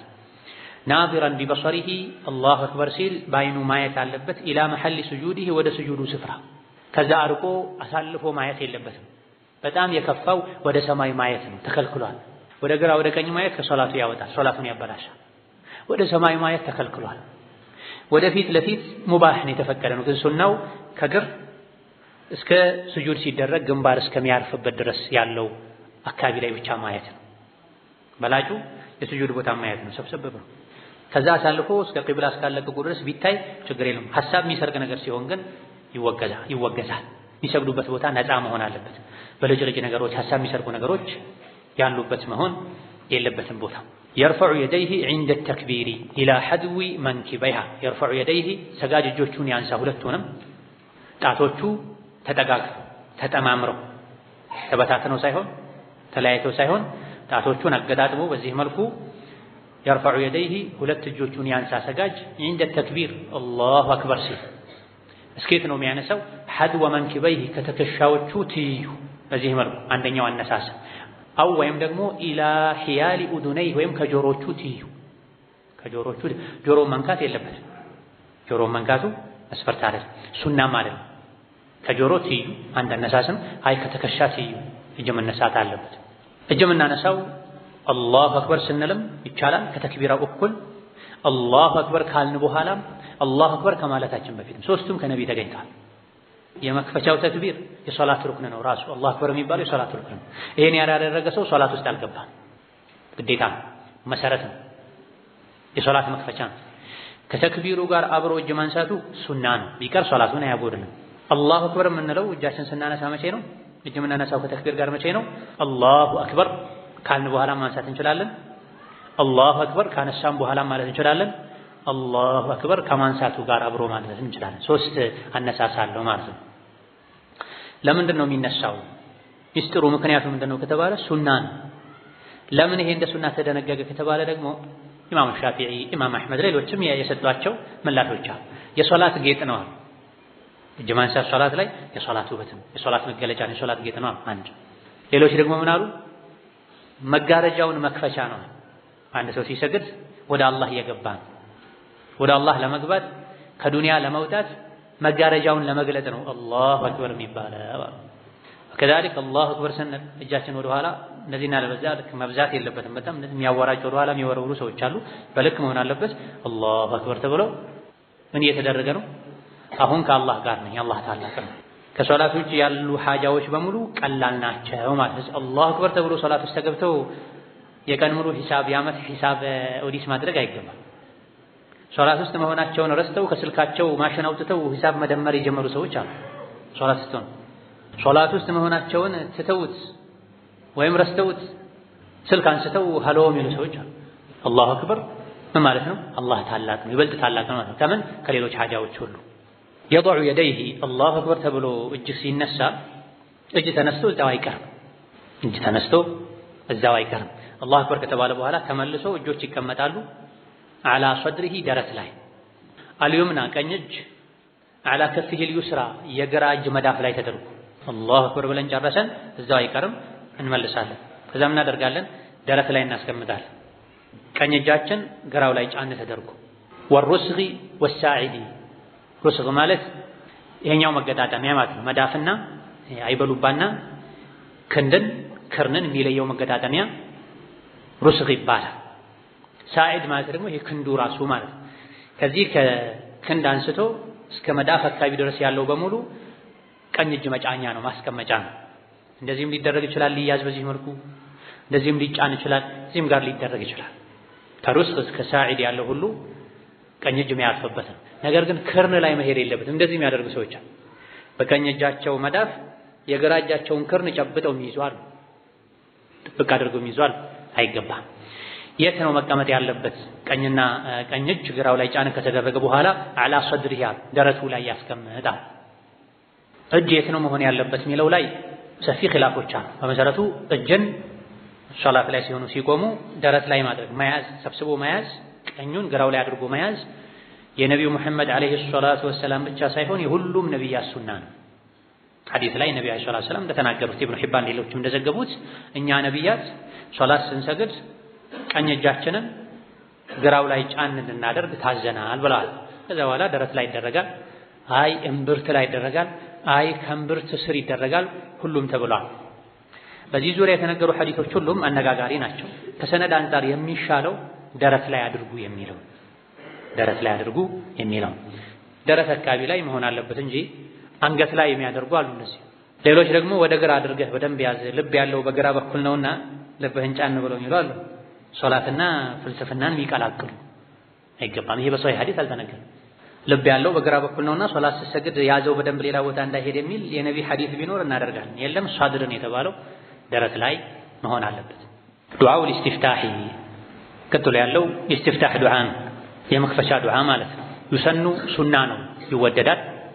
አን የቅረአ ዱዓ ኢስቲፍታህ ሰጋጅ የመክፈቻ ዱዓ መቅራቱ ማለቱ ሱና ነው፣ ይወደዳል። ዋጅብና ግዴታ ግን አይደለም። የቻለ ሰው ይሄን ያደርጋል፣ ያልቻለ ሰው ቀጥታ ወደ ፋቲሓ ይገባል። ወሁወ ኢስቲፍታህ የመክፈቻ ዱዓ اللهم باعد بيني وبين خطاياي كما باعدت بين المشرق والمغرب اللهم نقني من خطاياي كما ينقى الثوب الأبيض من الدنس اللهم اغسلني من خطاياي بالماء والثلج والبرد يميل نوار عند يستفتاح عينتنا وإن شاء كفلق دقمو قال بدلا من ذلك كذب متكويبل سبحانك اللهم وبحمدك وتبارك اسمك وتعالى جدك ولا إله غيرك بلا بزايالو يستفتاح عينتو تشالو كاسره لتميدرسو كزام بلا إمام الألباني صفة صلاة النبي لا يزرزرواቸው በصحيح حديث የተገኙ 12 አካባቢ የእስትፍታህ ዱዓዎች አሉ። ከዚህ ውስጥ የገራለትን ማለት ይቻላል።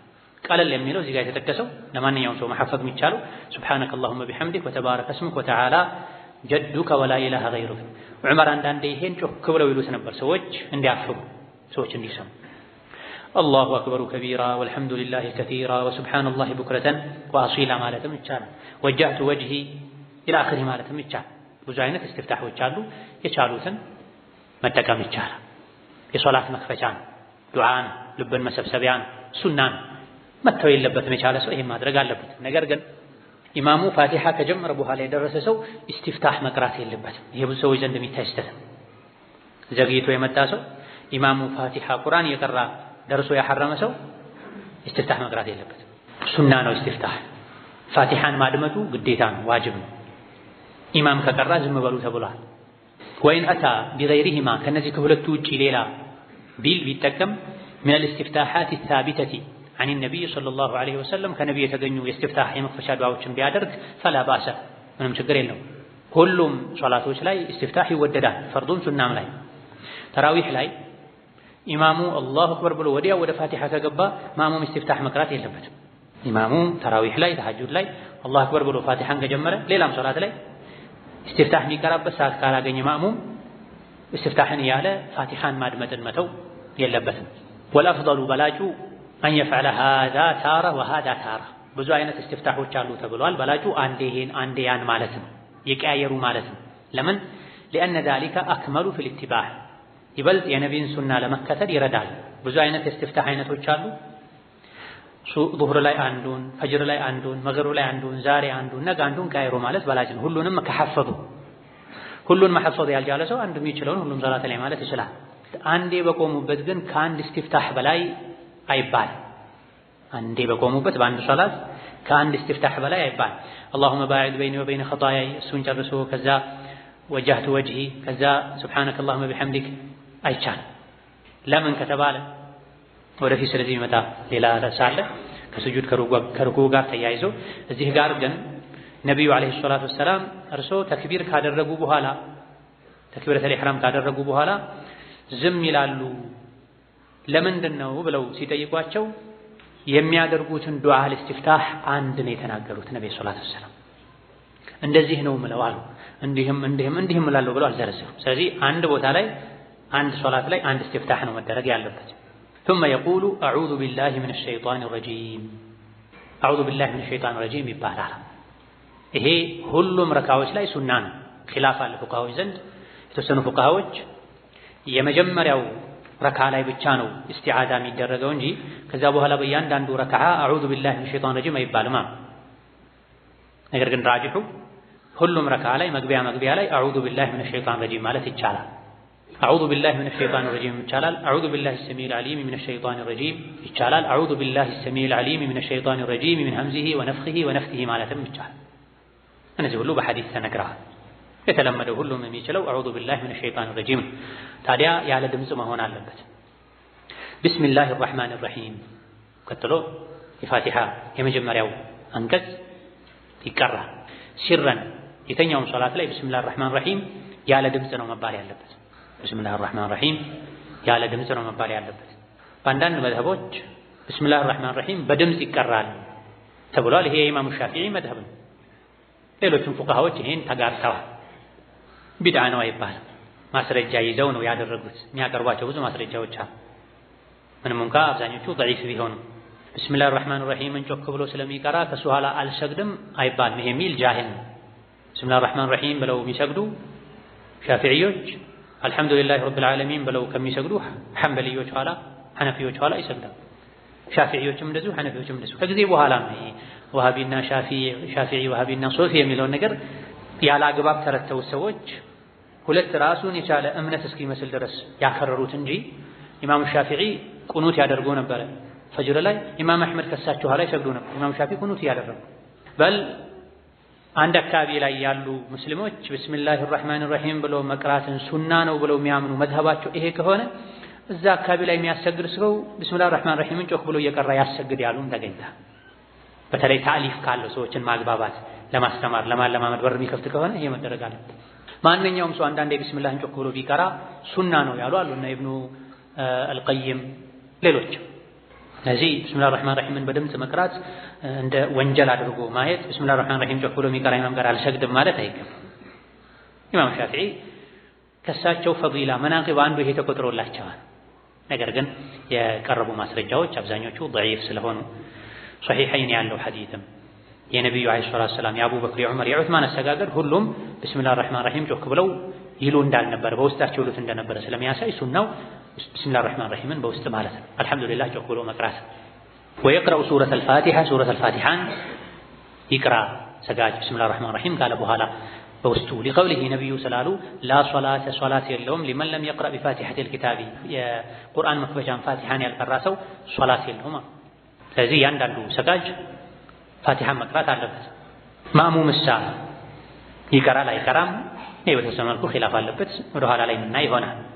ወየቁሉ ባዕደሃ ከፋቲሐ በኋላ ይበል አሚን አሚን ይበል ጃህረን ድምፁን ጮክ አድርጎ ፊ ሶላቲል ጀህሪያ በጃህር የሚሰገድ ሶላት ሲሆን ወሲረን ያለ ድምፅ አሚን ይበል ፊ ሲርያ ያለ ድምፅ የሚሰገድ ሶላት ሲሆን ፋቲሐ ሲያልቅ አሚን ማለት ሱና ነው አይባልም ያሉ አሉ።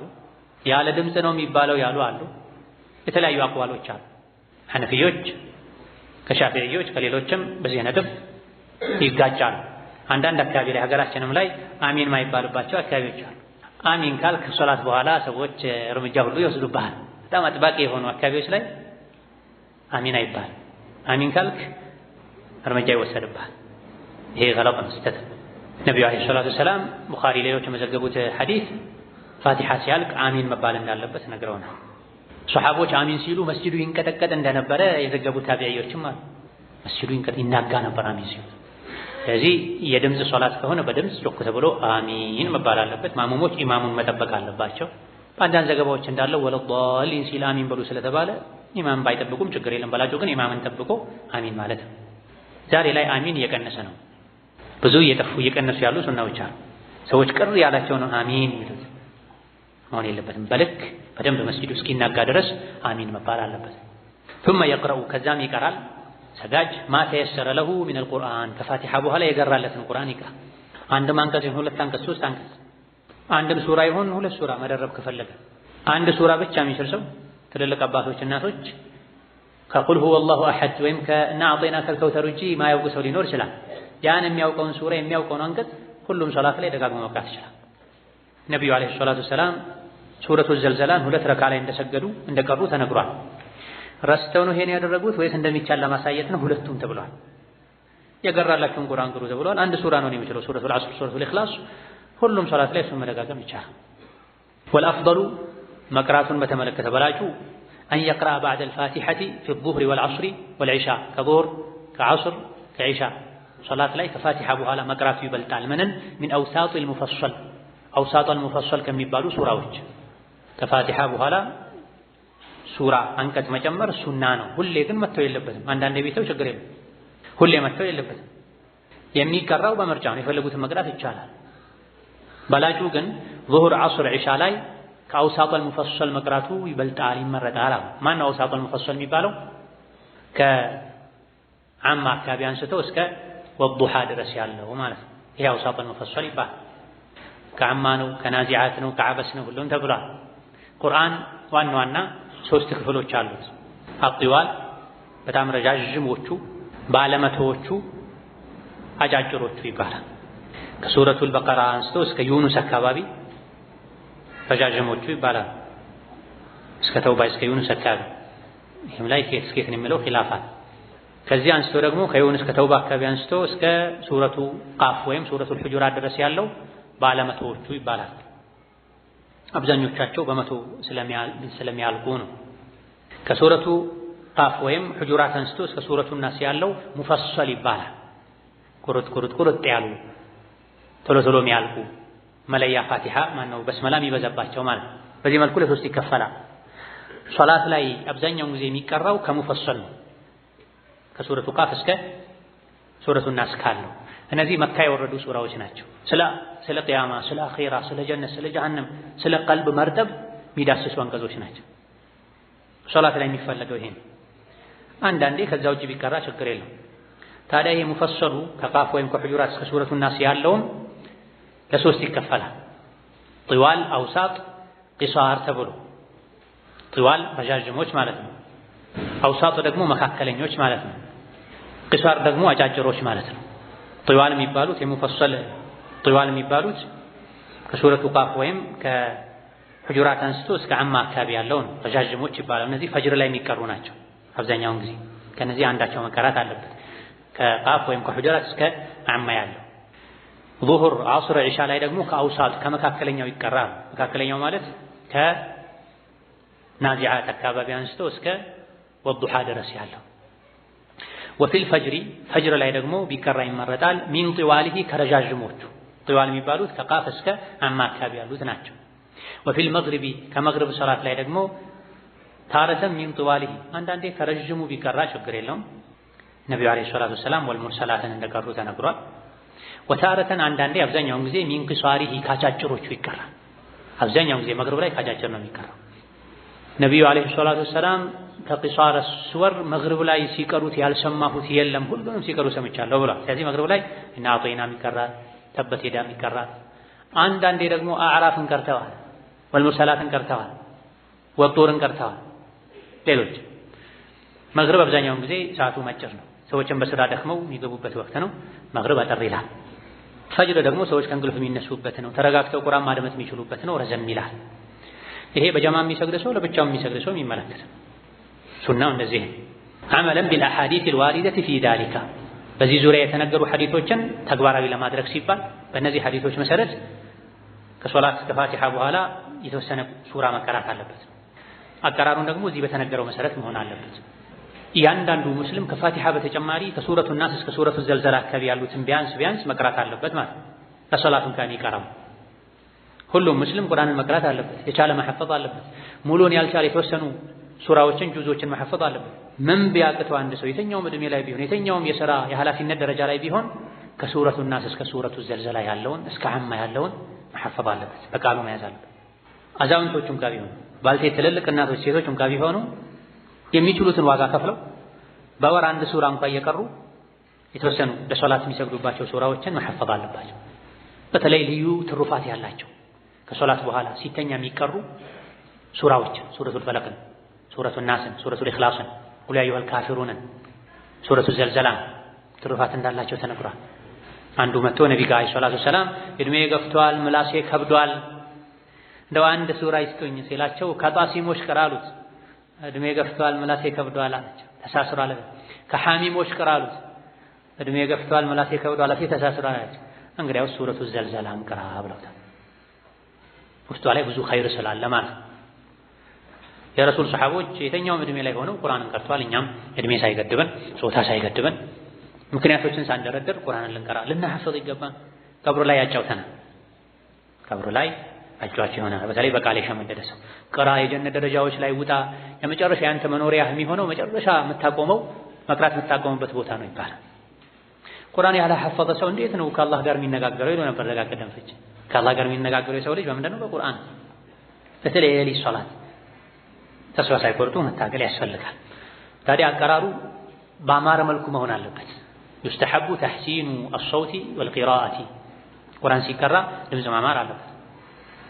አቀራርም ማማር አለበት። ህጉ መጠበቅ አለበት። ድምፅ ማማር ሲባል የግድ በዜማ መልኩ ሆኖ ለየት ያለ ሰዎችን የሚያስደምም አንገትን የሚያስመዝዝ መሆን አለበት ማለት አይደለም። የሚያምር ድምፅ የቱ ነው ካልክ ነቢዩ ዓለይሂ ሰላቱ ወሰላም ተናግረዋል። ሲሰሙት አላህን እንዲፈሩ አኺራን እንዲያስታውሱ የሚያደርግ ድምፅ ሁሉ ምን ይባላል?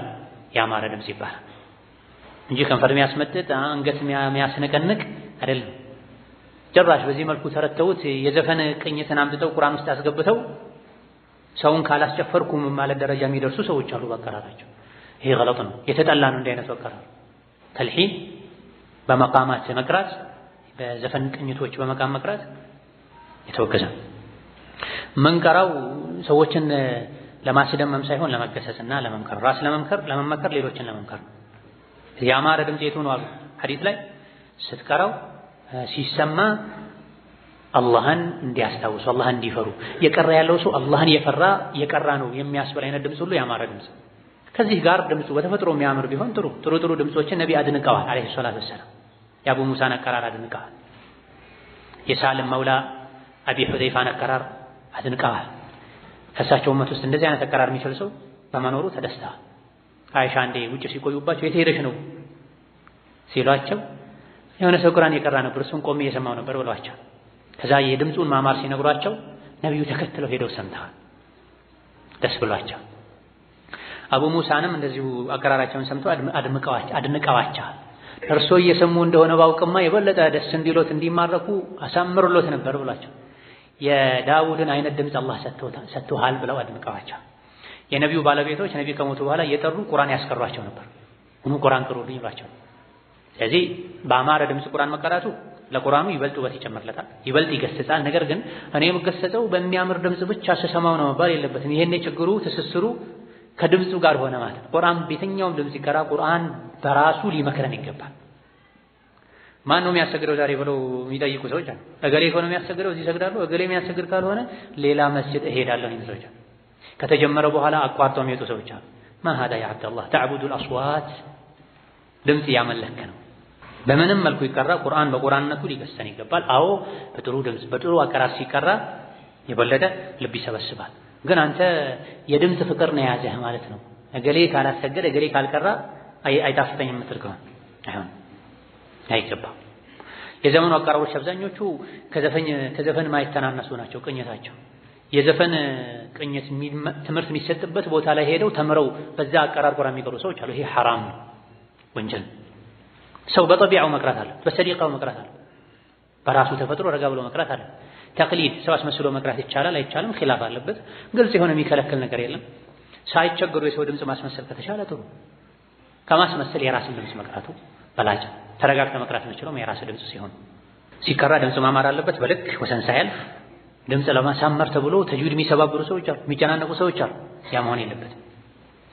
ወከዛሊክ ተጅዊድ መጠበቅ አለበት። ዋጅብ የሆነው መድ መሳብ አለበት።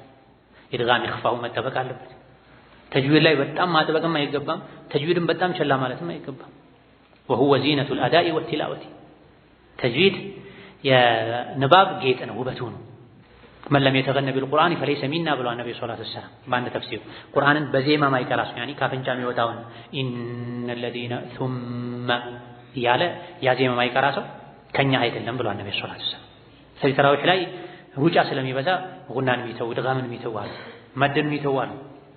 ይሄ አይገባም። ሶላት በሚሰገድበት ቁርአን ሲቀራ በተለይ ተራዊህ ላይ ተሐጁድ ላይ የሚያሰግዱ ሰዎች ንያቸው ቁርአን እያሰሙ ሰዎችን ከአላህ ጋር ማስተሳሰር፣ ከቁርአን ጋር ማስተዋወቅ፣ በቁርአን ሰዎችን መገሰጽ መሆን አለበት። ከዚህ ውጭ ሌላ ንያ መነየት፣ ድምፁ ያምራል መባል፣ መታወቅ፣ ክፍያ መቀበል ከሆነ ኻቡ ወኸሲሩ፣ ትልቅ ውርደት ነው፣ ኪሳራ ነው። በድምፅ ነው ይበልጣሉ፣ በድምፅ ነው ይሻላሉ ለማለት ከሆነ፣ ለመታወቅ ከሆነ፣ አሊያ ደግሞ አሰግዶ ክፍያ ለመቀበል ከሆነ በዚህ ንያ ከሆነ የሚሰገደው ትልቅ ወንጀል ነው።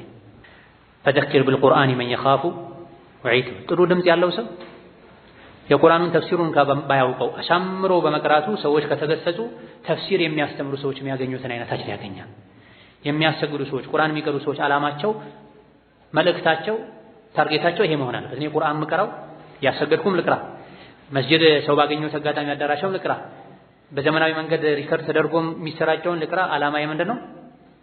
የአላህን ቃል ለሰዎች ማሰማት፣ ሰዎችን በቁርአን መምከር መሆን አለበት መባል እንጂ ከዛ ውጭ ያሉ ነገሮች በሙሉ መታዑል ሐያት ዱንያ።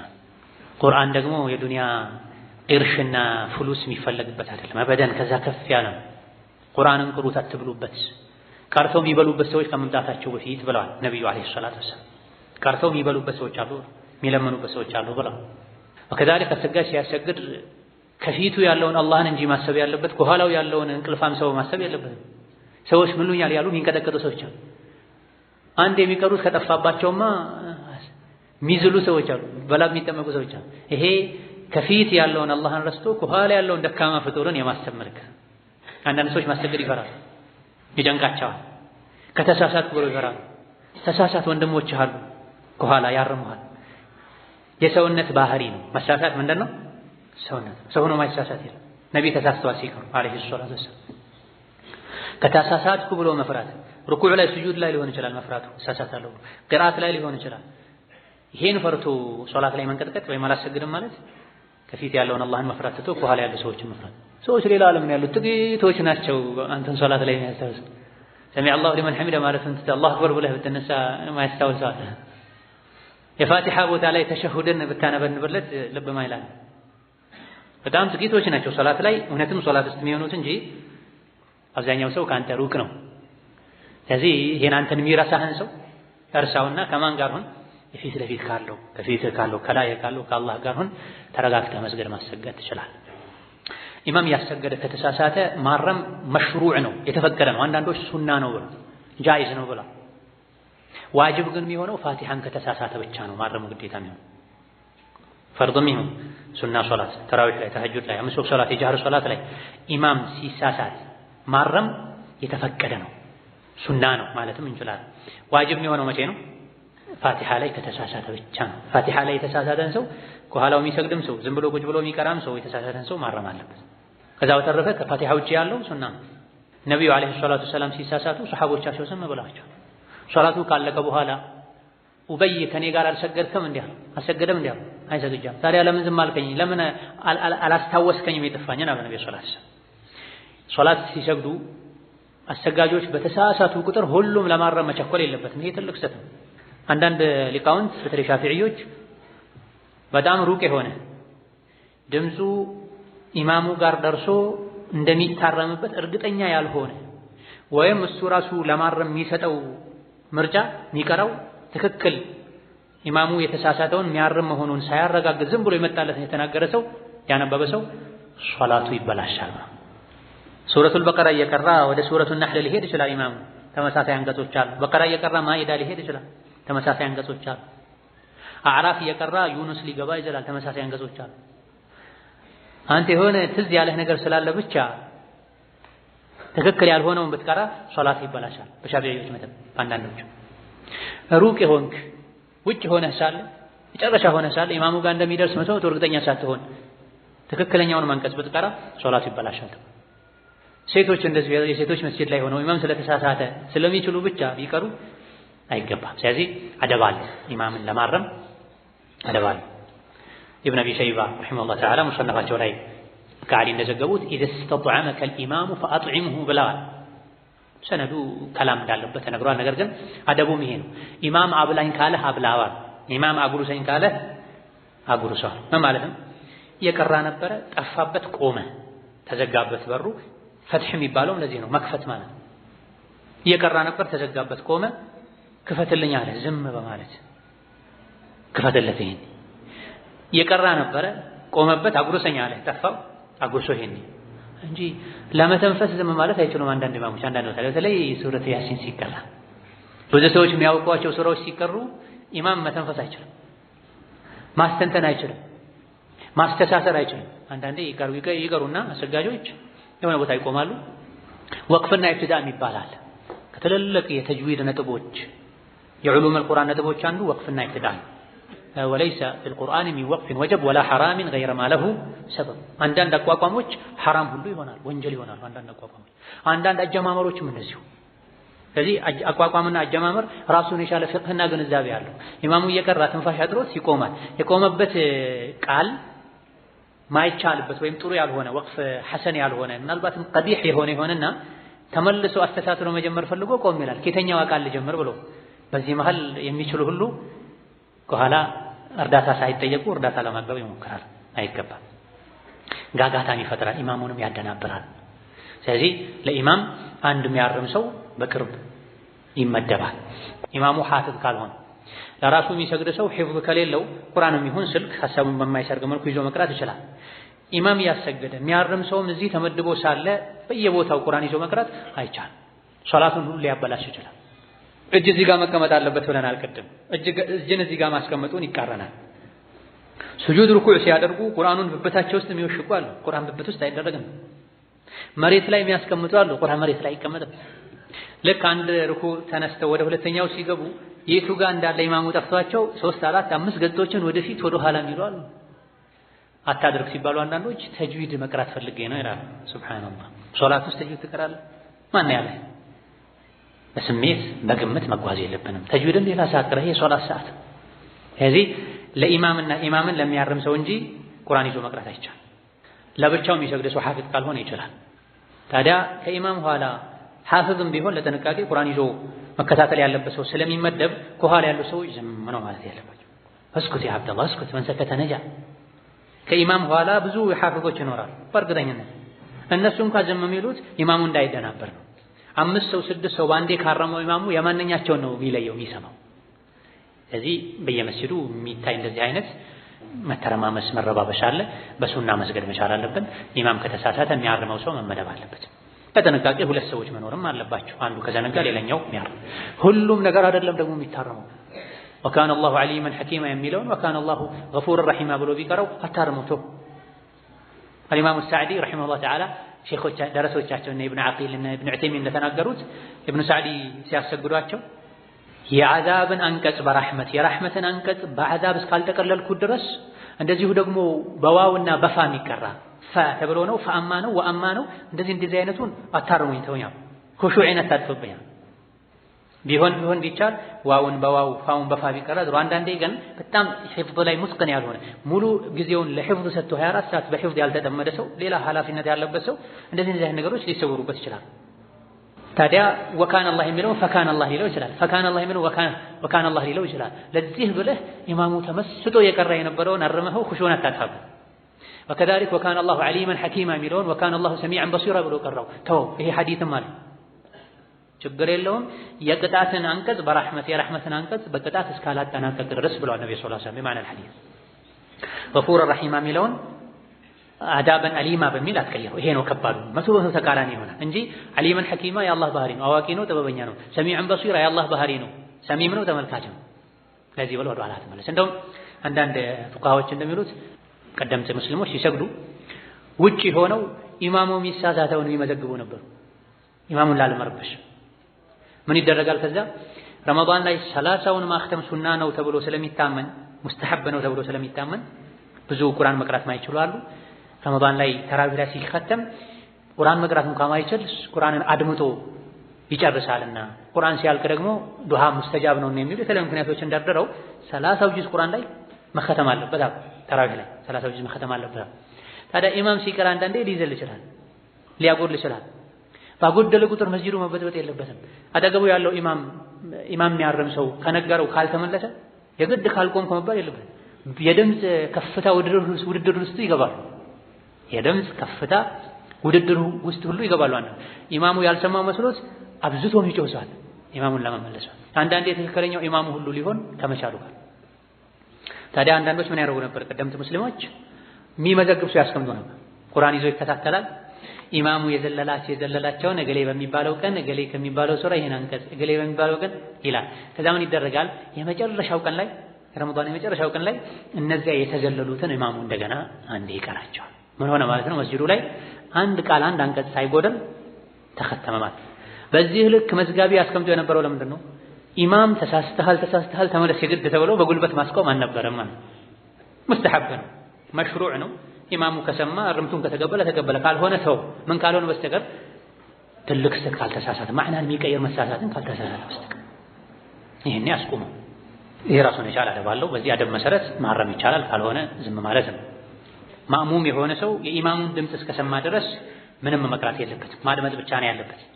ፋቲሐንም ጭምር ወይ ኺላፍ አለበት ፋቲሐው ላይ።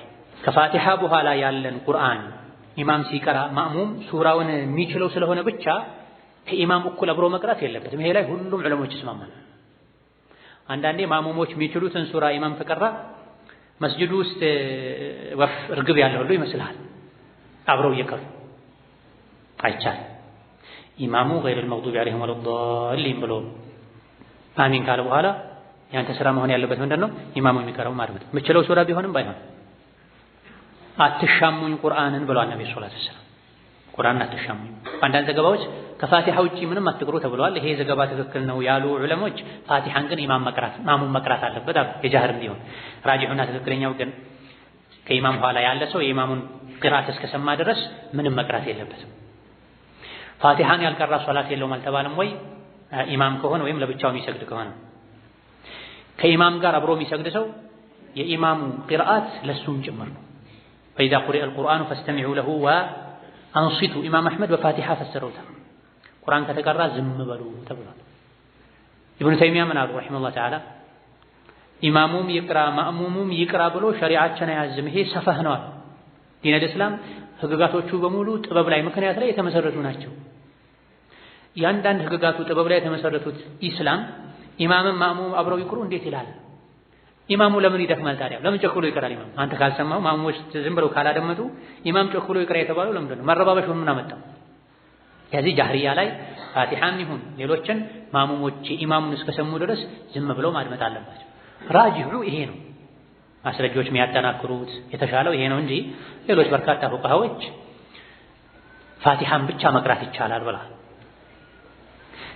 ከተቻለ ኢማሙ ዝም የሚልባቸው ላይ ፋቲሃን ከፋፍሎ መቅራት፣ ካልተቻለ ግን ከኢማሙ ኋላ ፋቲሃን ቀርቶ ፋቲሃን እንደጨረሱ ዝም ብሎ ማድመጥ ይቻላል ብላ። ነገር ግን ትክክለኛው ራጂሑ الإمام البخاري رحمه الله تعالى الشيخ مبارك فوري ከዛም በፊት ያሉ ታላላቅ አይማዎች ብዙ ሰሃቦችም ጭምር ያመረጡት ማእሙም የኢማሙን ቂርአት እስከሰማ ድረስ የጀህር ሶላት ላይ ምንም መቅራት የለበትም።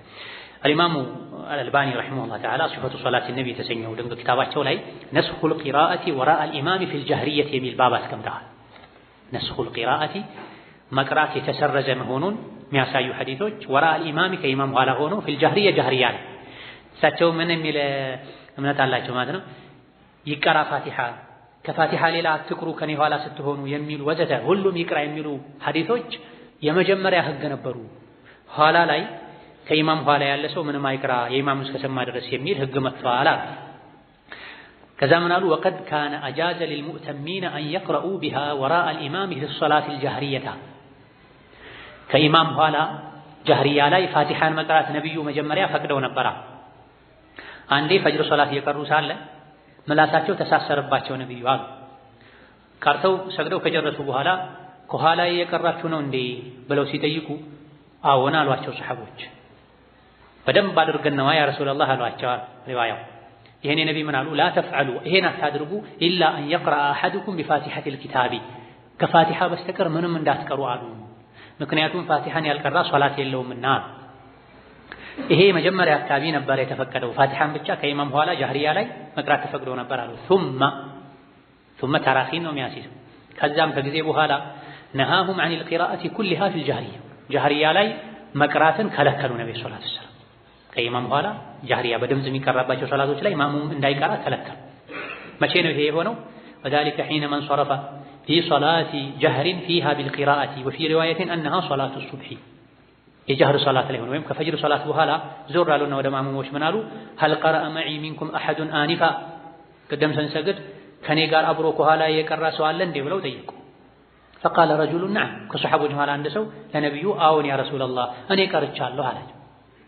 ከዛ ነብይ ምን አሉ? ማሊ ኡናዘዑ القرآن ማሊ ኡናዘዕ ለምንድን ነው ምትሻሙኝ ምትጋሩኝ አሉ። ከለከሉ። አቡ ሁረይራ ምን አሉ? ፈንተህ الناس ከዚህ ጊዜ ጀምሮ ሰዎች ከነብዩ ኋላ መቅራትን አቆሙ አሉ። الناس ተመልከት፣ الناس የሚለው እዛ ቦታ ላይ እዛ ዘመን ላይ የነበሩ ሰዎችን በሙሉ ሰጋጆችን የሚያካትት ነው። ፈንተህ الناس ከዚያ ጊዜ ጀምሮ ከነብዩ ኋላ የሚሰግዱ ሰዎች መቅራትን አቆሙ። ፊማ ጀሀረ ፊህ ረሱሉላህ ነብዩ በጃህር የቀሩበት የሚቀሩበት ሶላት ላይ ከኋላቸው መቅራት አቆሙ። وقرأوا في أنفسهم سرا فيما لا يجهر فيه الإمامان ኢማም ጮክ ብሎ ማይቀራበት ላይ ሁሉም በስራቸው በውስጣቸው ይቀራሉ። ኢማም ጮክ ብሎ የሚቀራበት ላይ ጸጥ ብሎ ያደምጣሉ። ከዛ ምን አሉ አልባኒ ያስከተለው وجعل الإنصات لقراءة الإمام من تمام الائتمام به ኢማም ሲቀራ ዝም ብሎ ማድመጥ የማእሙምነት አንዱ አካል አድርገውታል ነብዩ አሉ አለይሂ ሰላቱ ወሰላም። ምን ብለው? وإذا قرأ فأنصتوا ኢማም ሲቀራ ዝም በሉ ይሄ ሙስሊም፣ አቡ ዳውድ ሌሎችም የዘገቡት ኢማም ሲቀራ ዝም በሉ። የኢማሙ መቅራት ለማእሙምን በቂ እንደሆነም ነብይ ተናግረዋል አሉ። መን ካነ ለሁ ኢማሙን ፈቂራአቱል ኢማሚ ለሁ ቂራአቱን አሉ። ይሄ ኢብኑ አቢ ሸይባ፣ ዳረቁጥኒ፣ አጣሐዊ ሌሎችም የዘገቡት ነው። ኢማም ያለው ሰው ኢማሙ የቀራው ለሱም ጭምር ነው ተብሏል። ለዚህ ነው መጨረሻ ላይ ኢማሙ ገይረል መግዱቢ ዐለይሂም ወለዷሊን ሲል ማእሙሞች በጋራ ምን የሚሉት አሚን የሚሉት የጋራ ስለሆነ። ከሻዕቢ እንደተገኘው 200 አካባቢ ሰሐቦችን አግኝቻለሁ። ሁሉም ከኢማም ኋላ መቅራትን ይከለክሉ ነበር ብሏል። ዑመር ኢብኑ ኸጣብ ከኢማም ኋላ የሚቀራ ሰው አፉ ላይ ድንጋይ በተደረገበት እንዳሉም ተነግሯል። ወይም ዝም በል ወይም ኢማሙ ዝም ይበል ያሉም አለ። ስለዚህ ከኢማም ኋላ ማእሙም ዝም ብሎ ማድመጥ ነው ያለበት። በእርግጥ ኺላፍ አለበት። በጣም በርካታ ፉቃሃዎች ከኢማም ኋላ ፋቲሐን ብቻ መቅራት ይቻላል ብለዋል። መቅራቱን በተወሰነ መልኩ ያጨናንቃል። ኢማም ጮክ ብሎ እየቀራ ማእሙም እንዴት አድርጎ ነው የሚቀራው? ከዚህ አንፃር አለመቅራቱ በላጭ ነው። አይ የሚቀራውን መድሀብ ነው የምከተለው ያለ ሰው ሶላቱ ላይ ምንም አይነት ክፍተት